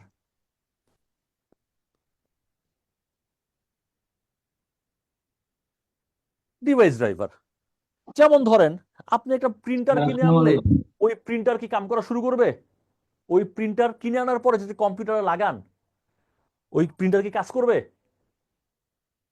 প্রিন্টারকে কর্মক্ষম করার জন্য কি করতে হবে বলেন তো? কমন দিতে হবে। একটা সফটওয়্যার ইনস্টল করতে হবে। আপনি একটা ক্যামেরা নিয়ে আসছেন, আপনার মোবাইলে মনে করেন প্রচুর দামি ক্যামেরা আছে, কিন্তু মোবাইলে তো দেখলে দেখানো যাবে না, মোবাইলের ভেতরে এই ক্যামেরার ছবিওয়ালা বা লেন্সের ছবিওয়ালা একটা সফটওয়্যার থাকে। সেই সফটওয়্যার না থাকলে আপনি কি এই মোবাইলের ক্যামেরাটা ব্যবহার করতে পারবেন? পারবেন না।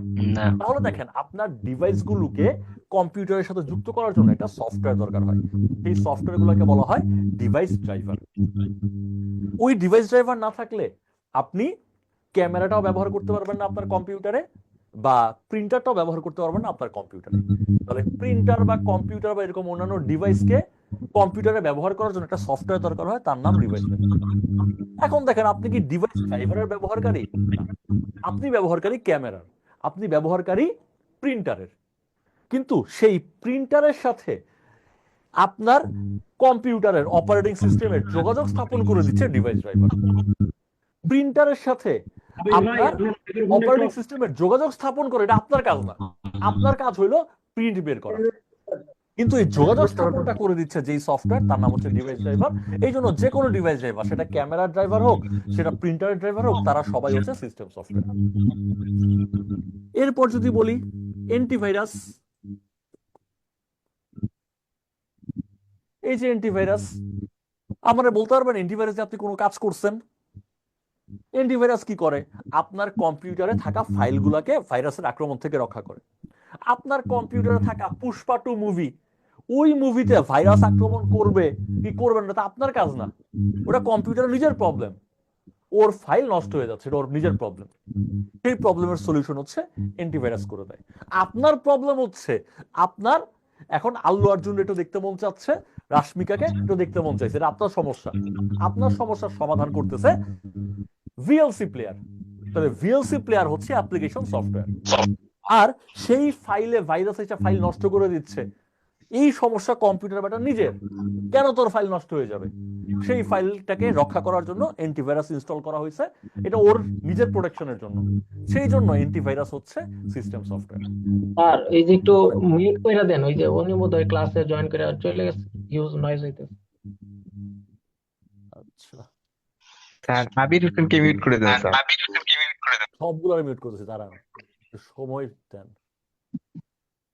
দিছি সবটিকে মিউট করে যা। ওকে, আচ্ছা, তো এই হলো আমাদের অ্যান্টিভাইরাস গেল। এরপরে মনে করেন উপরে লিখি কম্প্রেসিং সফটওয়্যার।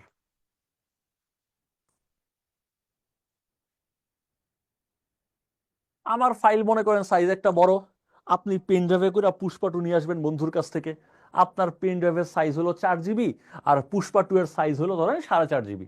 আর ওই 4.5 জিবি সিনেমা তো আপনার পেন ড্রাইভে ঢুকবে না, কারণ পেন ড্রাইভে যে 4.5 জিবি সিনেমা ঢুকবে না।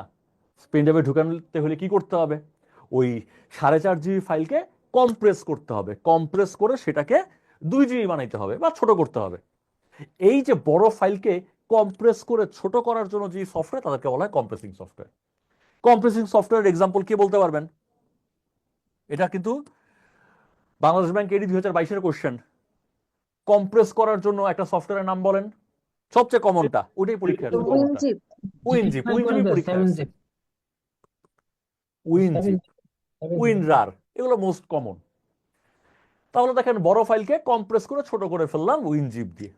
এই দেখেন বড় ফাইলটা ছোট করা ওই পেন ড্রাইভের মধ্যে আটানোর জন্য, এটা কি ভাই আমার কাম নাকি? আমার কাম আমি সিনেমা দেখবো, আমার কাম করে দেয় VLC player, KM player, MX player. আর ওর সিস্টেমের সমস্যা, তোর পেন ড্রাইভের জায়গা নাই কেন, এটা তোর সমস্যা। ওর সমস্যার সমাধান করার জন্য আমরা এই কম্প্রেসিং সফটওয়্যারটা নিয়ে আসছি। এই জন্য যে কোনো কম্প্রেসিং সফটওয়্যারই হচ্ছে সিস্টেম সফটওয়্যার। আচ্ছা, এখন আমাকে বলেন অ্যাপ্লিকেশন সফটওয়্যার সিস্টেম সফটওয়্যার এটুকু ক্লিয়ার কিনা? জি স্যার। ক্লিয়ার। এখন দেখেন এই সিস্টেম সফটওয়্যারগুলোর মধ্যে অ্যান্টিভাইরাস এটা না থাকলে আমার কম্পিউটার আসলে চলবে। এই কম্প্রেসিং সফটওয়্যার এটা না থাকলে আমার কম্পিউটার চলবে, কষ্ট হইতে পারে, রিস্ক থাকতে পারে, বাট কম্পিউটার চলবে। কিন্তু দেখেন অপারেটিং সিস্টেম না থাকলে কম্পিউটার চলবেই না। এটা কিন্তু পরীক্ষা আসা কোয়েশ্চেন, নিচের কোনটি ছাড়া কম্পিউটার চালু হবে না? আনসার হচ্ছে অপারেটিং সিস্টেম। ও না থাকলে কম্পিউটার স্টার্টই হবে না। ট্রান্সলেটর না থাকলে আমার সফটওয়্যার চলবেই না, কারণ মেশিন ল্যাঙ্গুয়েজ দিয়ে বানানো সফটওয়্যার তো এখন আর পৃথিবীতে নাই। সকল সফটওয়্যারই বানানো হয় সোর্স কোড মানে অন্যান্য ল্যাঙ্গুয়েজ দিয়ে, আর সেটাকে মেশিন ল্যাঙ্গুয়েজে বানানোর জন্য আমার ট্রান্সলেটর দরকার হবে। ট্রান্সলেটর না থাকলে আমার কম্পিউটার চলবেই না। ডিভাইস ড্রাইভার না থাকলে আমার ডিভাইসই চলবে না। আপনার ক্যামেরা যত দামি হোক না কেন, সেই ক্যামেরাটাকে কম্পিউটারের ভেতরে লাগাবেন, সেই ক্যামেরার সাথে কম্পিউটারের সংযোগ স্থাপন করার জন্য ক্যামেরা ড্রাইভার লাগবে। ওইটা ছাড়া কম্পিউটার কি বলে কম্পিউটার চলবে, কিন্তু ওই যে ডিভাইসটাই চলবে না। তাই এরা হচ্ছে আমার এসেনশিয়াল, এদেরকে ছাড়া চলা অসম্ভব। কিন্তু আমার কম্পিউটার যদি অ্যান্টিভাইরাস না থাকে চলা সম্ভব, রিস্ক আছে। আমার কম্পিউটারে যদি কম্প্রেসিং সফটওয়্যার না থাকে তাহলে 4.5 জিবির পুরো ফাইলটা আমার পেনড্রাইভে আসবে না। আমার পেনড্রাইভ তো 4 জিবি, তখন দেখা যাবে সিনেমার 70% আমার পেনড্রাইভে চলে আসছে। তার মানে এই কম্প্রেসর এবং অ্যান্টিভাইরাস ছাড়াও কম্পিউটার চলবে, বাট ঝামেলা হওয়ার সম্ভাবনা আছে বা ঝামেলা হবে। যাদেরকে ছাড়াও চলা সম্ভব কিন্তু কষ্ট হয় তাদেরকে বলা হয় ইউটিলিটি সফটওয়্যার। সেই সিস্টেম সফটওয়্যার যাদেরকে ছাড়াও চলা সম্ভব কিন্তু জীবন কষ্টের হয় তাদেরকে বলা হয় ইউটিলিটি সফটওয়্যার। ঠিক যেমন আমাদের বাসা বাড়িতে ইউটিলিটি বিল মানে আমরা বুঝি কি, বিদ্যুৎ বিল, গ্যাস বিল।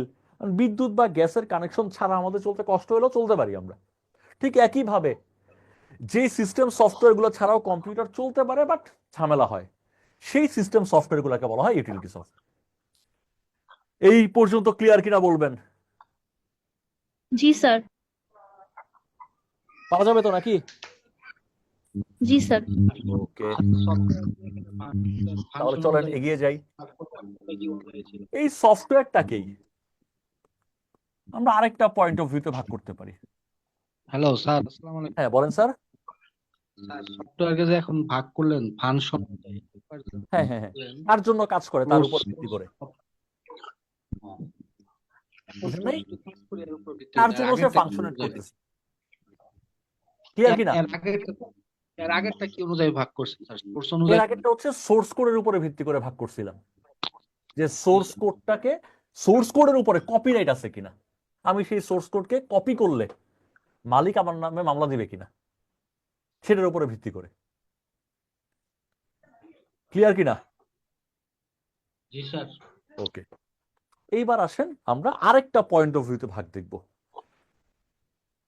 সেটা হচ্ছে সফটওয়্যারটা আসলে কার জন্য বানানো। একটা হচ্ছে এটা হলো কার জন্য বানানো, একটা হচ্ছে horizontal market software, horizontal market, অথবা এটার অপর নাম হচ্ছে প্যাকেজ সফটওয়্যার। আরেকটা হচ্ছে ভার্টিক্যাল মার্কেট সফটওয়্যার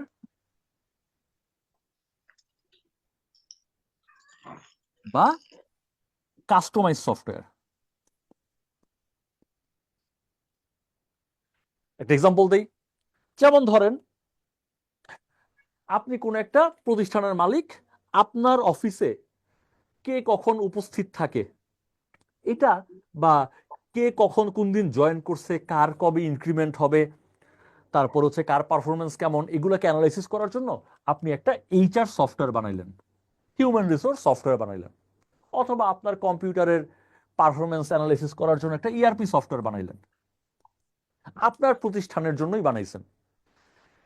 আপনার প্রতিষ্ঠান ছাড়া অন্য কেউ এই সফটওয়্যারটা ডাউনলোডও করতে পারবে না, আপনার প্রতিষ্ঠান ছাড়া অন্য কেউ এই সফটওয়্যার ইনস্টল বা ব্যবহার কোনো কিছুই করতে পারবে না। এই ধরনের সফটওয়্যার, যেই সফটওয়্যারটা কোনো ব্যক্তি বা প্রতিষ্ঠানের জন্য বানানো হয়, সেই সফটওয়্যারকে বলা হয় ভার্টিক্যাল মার্কেট সফটওয়্যার বা কাস্টমাইজ সফটওয়্যার। এটা কোনো ব্যক্তির জন্য হইতে পারে বা কোনো একটা প্রতিষ্ঠানের জন্য বানানো হইতে পারে। সেই প্রতিষ্ঠানের নিড অনুযায়ী, নিড অ্যাসেসমেন্ট করে কাস্টমাইজ করে বানানো হয়েছে, তাকে বলা হয় কাস্টমাইজ সফটওয়্যার বা ভার্টিক্যাল মার্কেট সফটওয়্যার। এক্সাম্পল হচ্ছে হিউম্যান রিসোর্স সফটওয়্যার। আপনার কতজন এমপ্লয়ি আছে, কার স্যালারি কত, কে কবে ইনক্রিমেন্ট পাবে, এগুলোকে অ্যানালাইসিস করার জন্য আপনি একটা সফটওয়্যার বানাইছেন। অথবা ইআরপি সফটওয়্যার, আপনার এই প্রতিষ্ঠানের সাথে কাস্টমারের ফিডব্যাক নিচ্ছেন, সেই অনুযায়ী ব্যবস্থা নিচ্ছেন, ওই প্রতিষ্ঠানের জন্য বানানো সফটওয়্যার, সেগুলো হচ্ছে ভার্টিক্যাল মার্কেট সফটওয়্যার। আর হরাইজন্টাল সফটওয়্যার হচ্ছে আমি কোনো প্রতিষ্ঠানের জন্য সফটওয়্যারটা বানাইনি, আমি একটা সফটওয়্যার বানাইছি, যার দরকার হবে সে গুগল প্লে স্টোর থেকে ডাউনলোড করে ব্যবহার করবে। তাহলে এটা কোনো ব্যক্তি বা প্রতিষ্ঠানের জন্য বানানো না, যার দরকার সে ডাউনলোড করে ব্যবহার করবে, তাকে বলা হয় হরাইজন্টাল মার্কেট সফটওয়্যার বা প্যাকেজ সফটওয়্যার। যেমন এমএস ওয়ার্ড অথবা ফটোশপ, এটা কিন্তু কোনো ব্যক্তির জন্য বানানো হয় নাই, যার ফটো এডিট করা দরকার সে ডাউনলোড দিয়ে ব্যবহার করবে। এমন সফটওয়্যারকে বলা হয় হরাইজন্টাল মার্কেট সফটওয়্যার বা প্যাকেজ সফটওয়্যার। ক্লিয়ার কিনা? জি স্যার। জি sir. Sir ERP full form জানে কি? এটা হচ্ছে এন্টারপ্রেনারশিপ, কি যেন ভুলে গেছি, একটু সার্চ দিয়ে দেখে নেন। আচ্ছা ঠিক আছে। ওকে, এন্টারপ্রাইজ রিসোর্স প্ল্যানিং। আচ্ছা, আমার এখন মনে নাই, এটা জাস্ট একটু সার্চ দিয়ে দেখে নেবেন আর কি, তাইলেই হবে। এখন এই যে আমরা এত এত সফটওয়্যার বানাচ্ছি, সফটওয়্যারে ভুলভ্রান্তি হইতে পারে। তো সফটওয়্যারে যে ভুল হয়, সেই সফটওয়্যারের ভুলকে বলা হয় বাগ বা এরর। সফটওয়্যারে মূলত 3 রকমের বাগ বা এরর হইতে পারে। একটা হচ্ছে সিনট্যাক্স এরর। সফটওয়্যার বানাইতে গিয়ে আপনি কোনো একটা জায়গায় বানান টানান ভুল করে ফেলছেন, এই বানান টানান ভুল করলে সেটাকে বলা হয় সিনট্যাক্স এরর। বানান ভুল করছেন, সি প্রোগ্রামিং ল্যাঙ্গুয়েজ মোটামুটি অনেকেই করছেন, প্রতিটা ইনস্ট্রাকশন শেষে বা প্রতিটা লাইন শেষে কোন চিহ্ন দিতে হয়, ফুল স্টপ না কমা? সি প্রোগ্রামিং ল্যাঙ্গুয়েজে আপনারা তো করছেন, সেমিকোলন দিতে হয়। সেমিকোলনের জায়গায় আপনি মারছেন ফুল স্টপ। এই যে আপনি গ্রামাটিক্যাল ভুলভাল করতেছেন, এগুলোকে বলা হয় সিনট্যাক্স এরর। সেকেন্ড টাইপের এরর বা বাগ হইতে পারে, সেটা হচ্ছে লজিক্যাল এরর।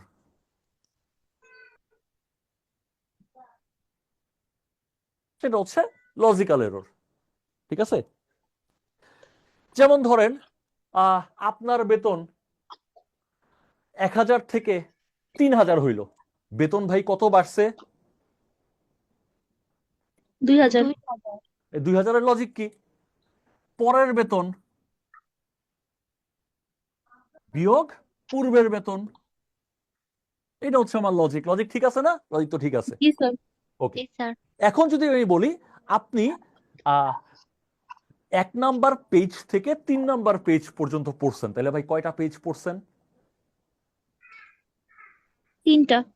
কিন্তু আমি যদি লিখি যে এই কয়টা পেজ পড়ছি বের করার জন্য আমি যদি নিয়ম লিখি, 3 নাম্বার পেজ হলো লাস্ট পেজ, 1 নাম্বার পেজ হলো প্রথম পেজ, বিয়োগ করলে তো 2 আসবে।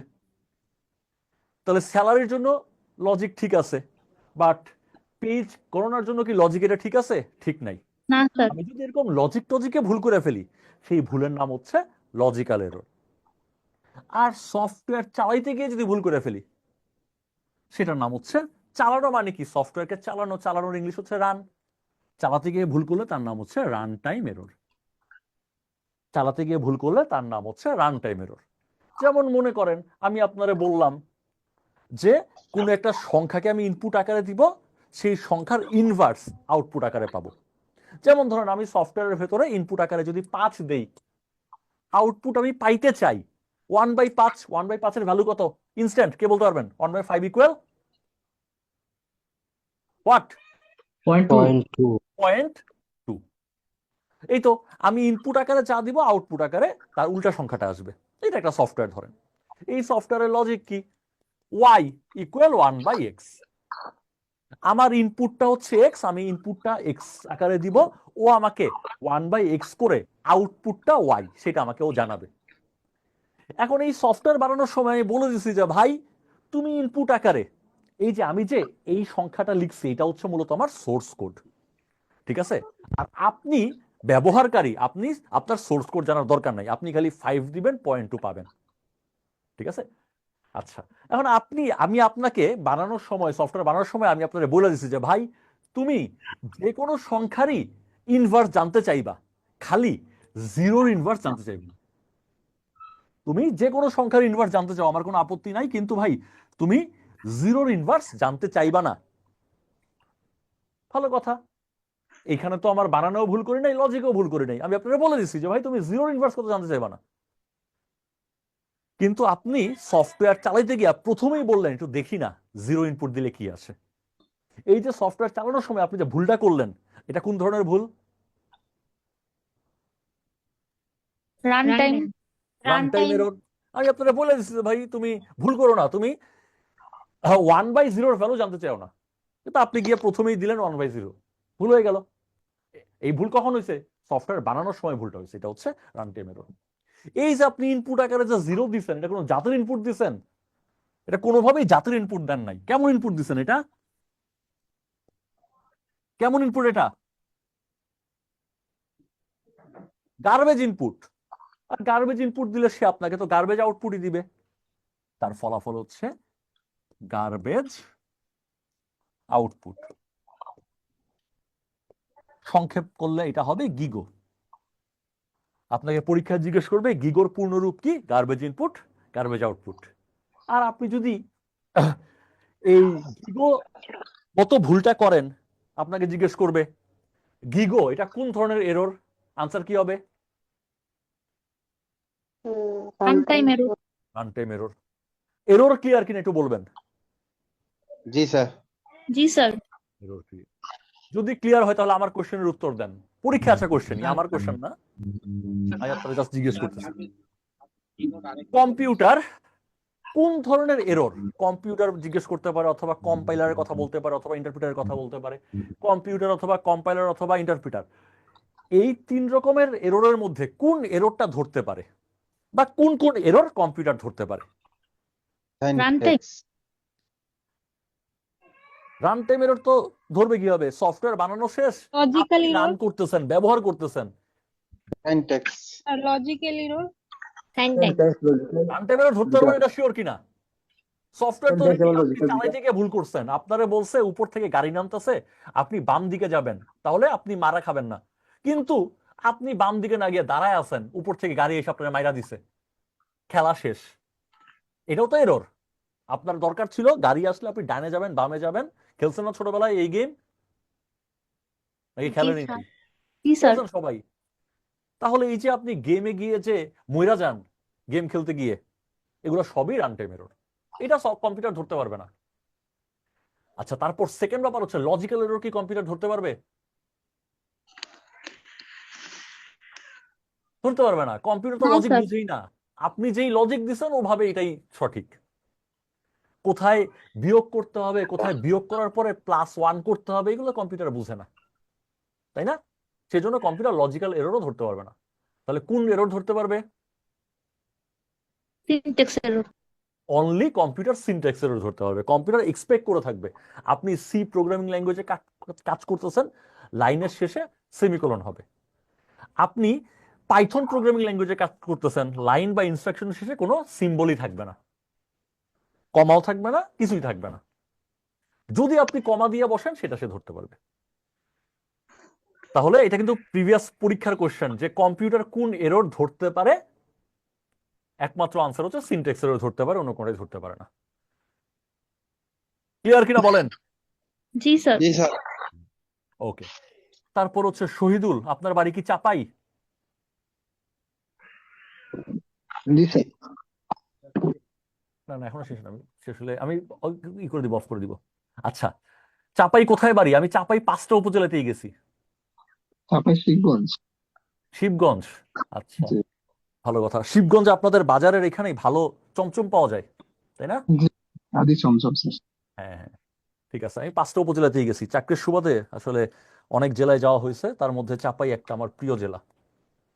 আপনি যে কোশ্চেন করছেন সেটা হচ্ছে সফটওয়্যার কিভাবে বানানো যায়, তো সেটা ভালো কোশ্চেন করছেন, তবে সেটা আসলে আমাদের এখন আপাতত দরকার নাই, কারণ আপনি যদি সফটওয়্যার বানান তাহলে তো আপনি চাকরি করতে পারবেন না, তাই না?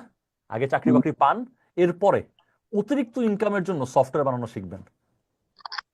ওকে, সফটওয়্যার ইঞ্জিনিয়ার হবে পরে। আর সফটওয়্যার ভাই এটা সায়েন্স না, এটা আমাদের ভুল ধারণা। সফটওয়্যার তৈরি করে এটা ভাই আর্টস। একটা সফটওয়্যার ধরেন আপনিও বানাইলেন, আমিও বানাইলাম, আমি বানাইছি, সেটার সাইজ হয়ে গেছে মনে করেন 300 MB, ওই একই কাজ করে। আপনি সফটওয়্যার বানাইছেন, সেটা হয়ে যাবে হয়তো বা 30 MB, কাজ কিন্তু সেম করে। এটা একটা আর্ট, এটা সব যে কেউ বানাইতে পারে। একটা কাজ কিভাবে করা যায় নিয়মটা আমি ধরলাম, সেই নিয়মটাকে আমি কম্পিউটার বোঝে এমন একটা ল্যাঙ্গুয়েজ দিয়ে, কম্পিউটার ডিরেক্টলি না বুঝলেও ইনডিরেক্টলি বুঝে এমন একটা ল্যাঙ্গুয়েজ দিয়ে আমি আমার মতো রূপায়িত করব। এটার জন্য ইঞ্জিনিয়ার হওয়ার খুব একটা দরকার নাই আসলে, বাট সেটা আসলে আমরা ওই কাম কাজ করবো চাকরিটাকে পাওয়ার পরে। ওকে, ক্লিয়ার কিনা এইটুকু যতটুকু পড়াইছি? ওকে, আজকে আমাদের এই পর্যন্তই। এবার আপনাদের কোনো কোশ্চেন থাকলে বলেন, না হলে আমরা শেষ করতে পারি। তার কম্পিউটারে এই যে প্রশ্নগুলা রিটেন এগুলা কি ইংলিশে না বাংলায় লিখতে হয়? সবই ভাই ইংলিশে আসবে, রিটার্নে আসবে না তো। রিটার্নে BCS এ আসে, ব্যাংকে আসে না। ব্যাংকে শুধু MCQ 10টা কোশ্চেন আসবে। স্যার, হ্যাঁ বলেন স্যার। আসসালামু আলাইকুম। ওয়ালাইকুম না, আসসালাম। স্যার, প্রিভিয়াস কোশ্চেন গুলো দেখলাম মানে অনেক ডিফিকাল্ট মনে হয় স্যার, কেন? অবশ্যই পড়তে পড়তে দেখবেন ইজি হয়ে যাবে। আর এই যে কম্পিউটারে যে ম্যাথ গুলা ওই যে বাইনারি সংখ্যা ওগুলারও তো ক্লাস। হ্যাঁ হ্যাঁ, ওগুলোর ক্লাস নেক্সট ক্লাসটাই হবে, ওইগুলোর ক্লাস। স্যার, আমরা দেখলাম ICT 5টা টোটাল লেকচার, এতে শেষ হবে স্যার? দেখা যাক শেষ হয় কিনা, তারপরে না স্যার হইলে পরে দেখা যাবে, সমস্যা কি।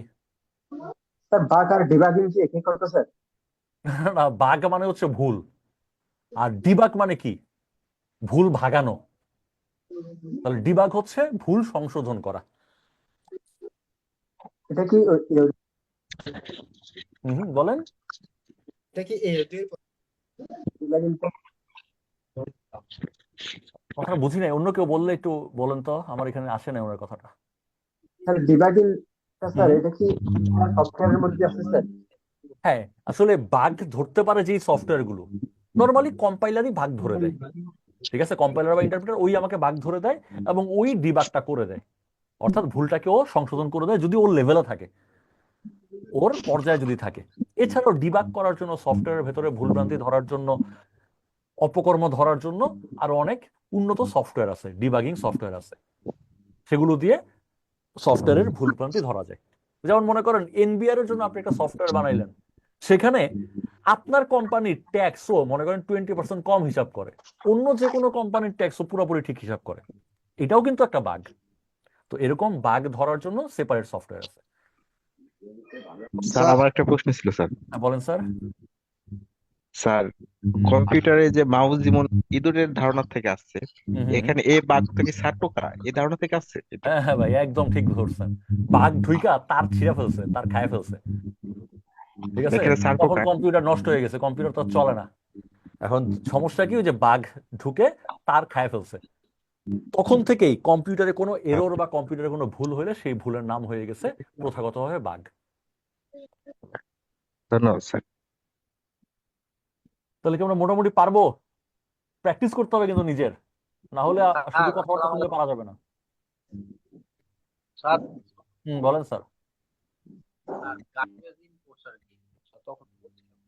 ওনার কথা আমার কাছে আসে নাই, কোনো কোশ্চেন থাকলে। স্যার, আপনি কি ম্যাথের কোনো ক্লাস নেবেন না আমাদের? ম্যাথের ক্লাস ভাই আমি খুবই রিগোরাস ট্রেনিং এ আছি এই মাসটা, কারণ হচ্ছে পরের মাসে রোজা, তো আমাদের সব এক্সাম গুলো এখন শেষ করে দিচ্ছে। দেখি স্যার, রোজা আপনার ম্যাথ ক্লাস 3 মাস দেখে পর মানে ক্লাস ভালো পেলাম লাগে স্যার স্যার, এই আপনার। কারণে অ্যাডমিট হওয়ার মানে মেইন পিছনে কারণ। কিন্তু আপনি তো ইনশাল্লাহ দেখি ক্লাস রোজায় নিচ্ছেন না স্যার আপনাদের ম্যাথের। যদি খুব স্যার একটা আপনি একটা ভেজালে না ক্লাস থাকি। নিয়েছিলেন আমাদের ম্যাথের, এরপর আর পাইনি। আর স্যার ICT ক্লাসও 3 মাস পড়াচ্ছে পেলাম স্যার, এই মাসে আর কোনো ক্লাস নেই। ভাই এখন তো সামনের আমি মাসে 6 দিন মাসের ট্রেনিং এ আটকে গেছি, তো এটা হলো সমস্যা। স্যার। জি স্যার। দেখি ইনশাল্লাহ রোজার মাসে আপনাদের কিছু ক্লাস নিব, রোজায় আমাদের ট্রেনিংটা হয়তো একটু হালকা হয়ে যাবে, তখন ইনশাল্লাহ হয়তো বা ক্লাস বাড়বে ইনশাল্লাহ।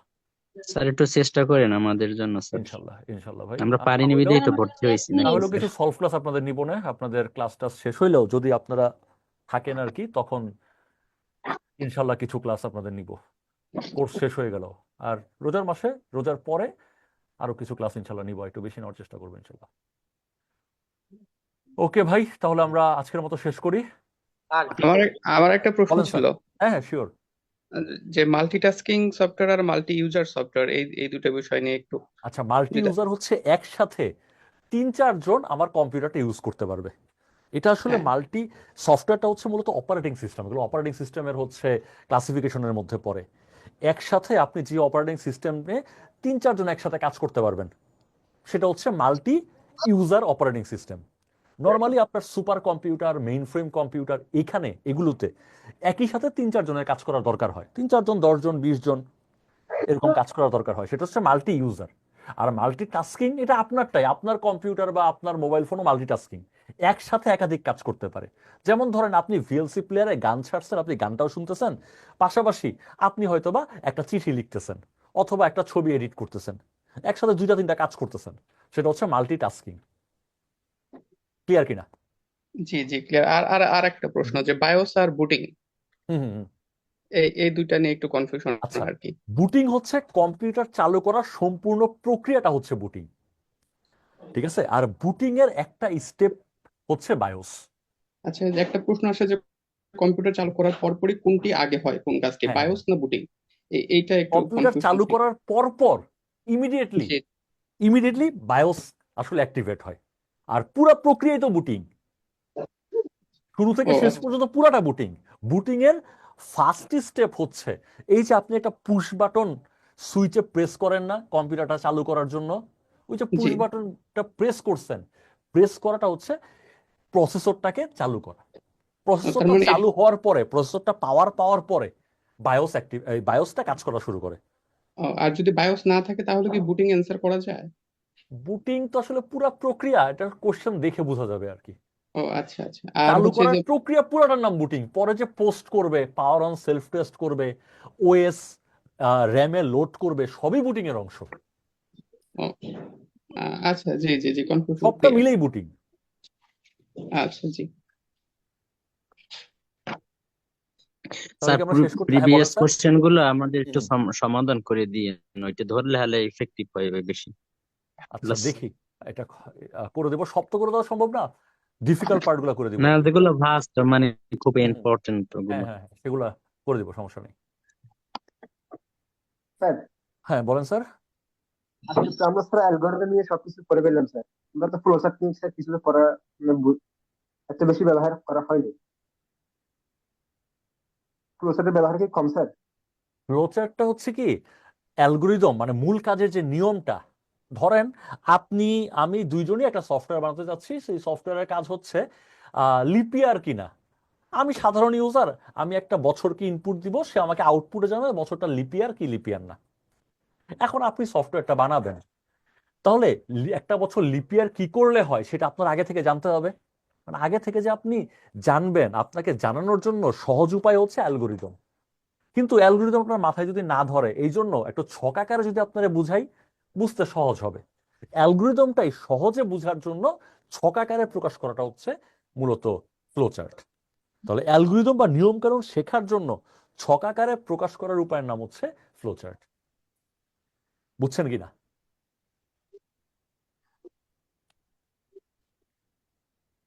ক্লিয়ার কিনা ভাই?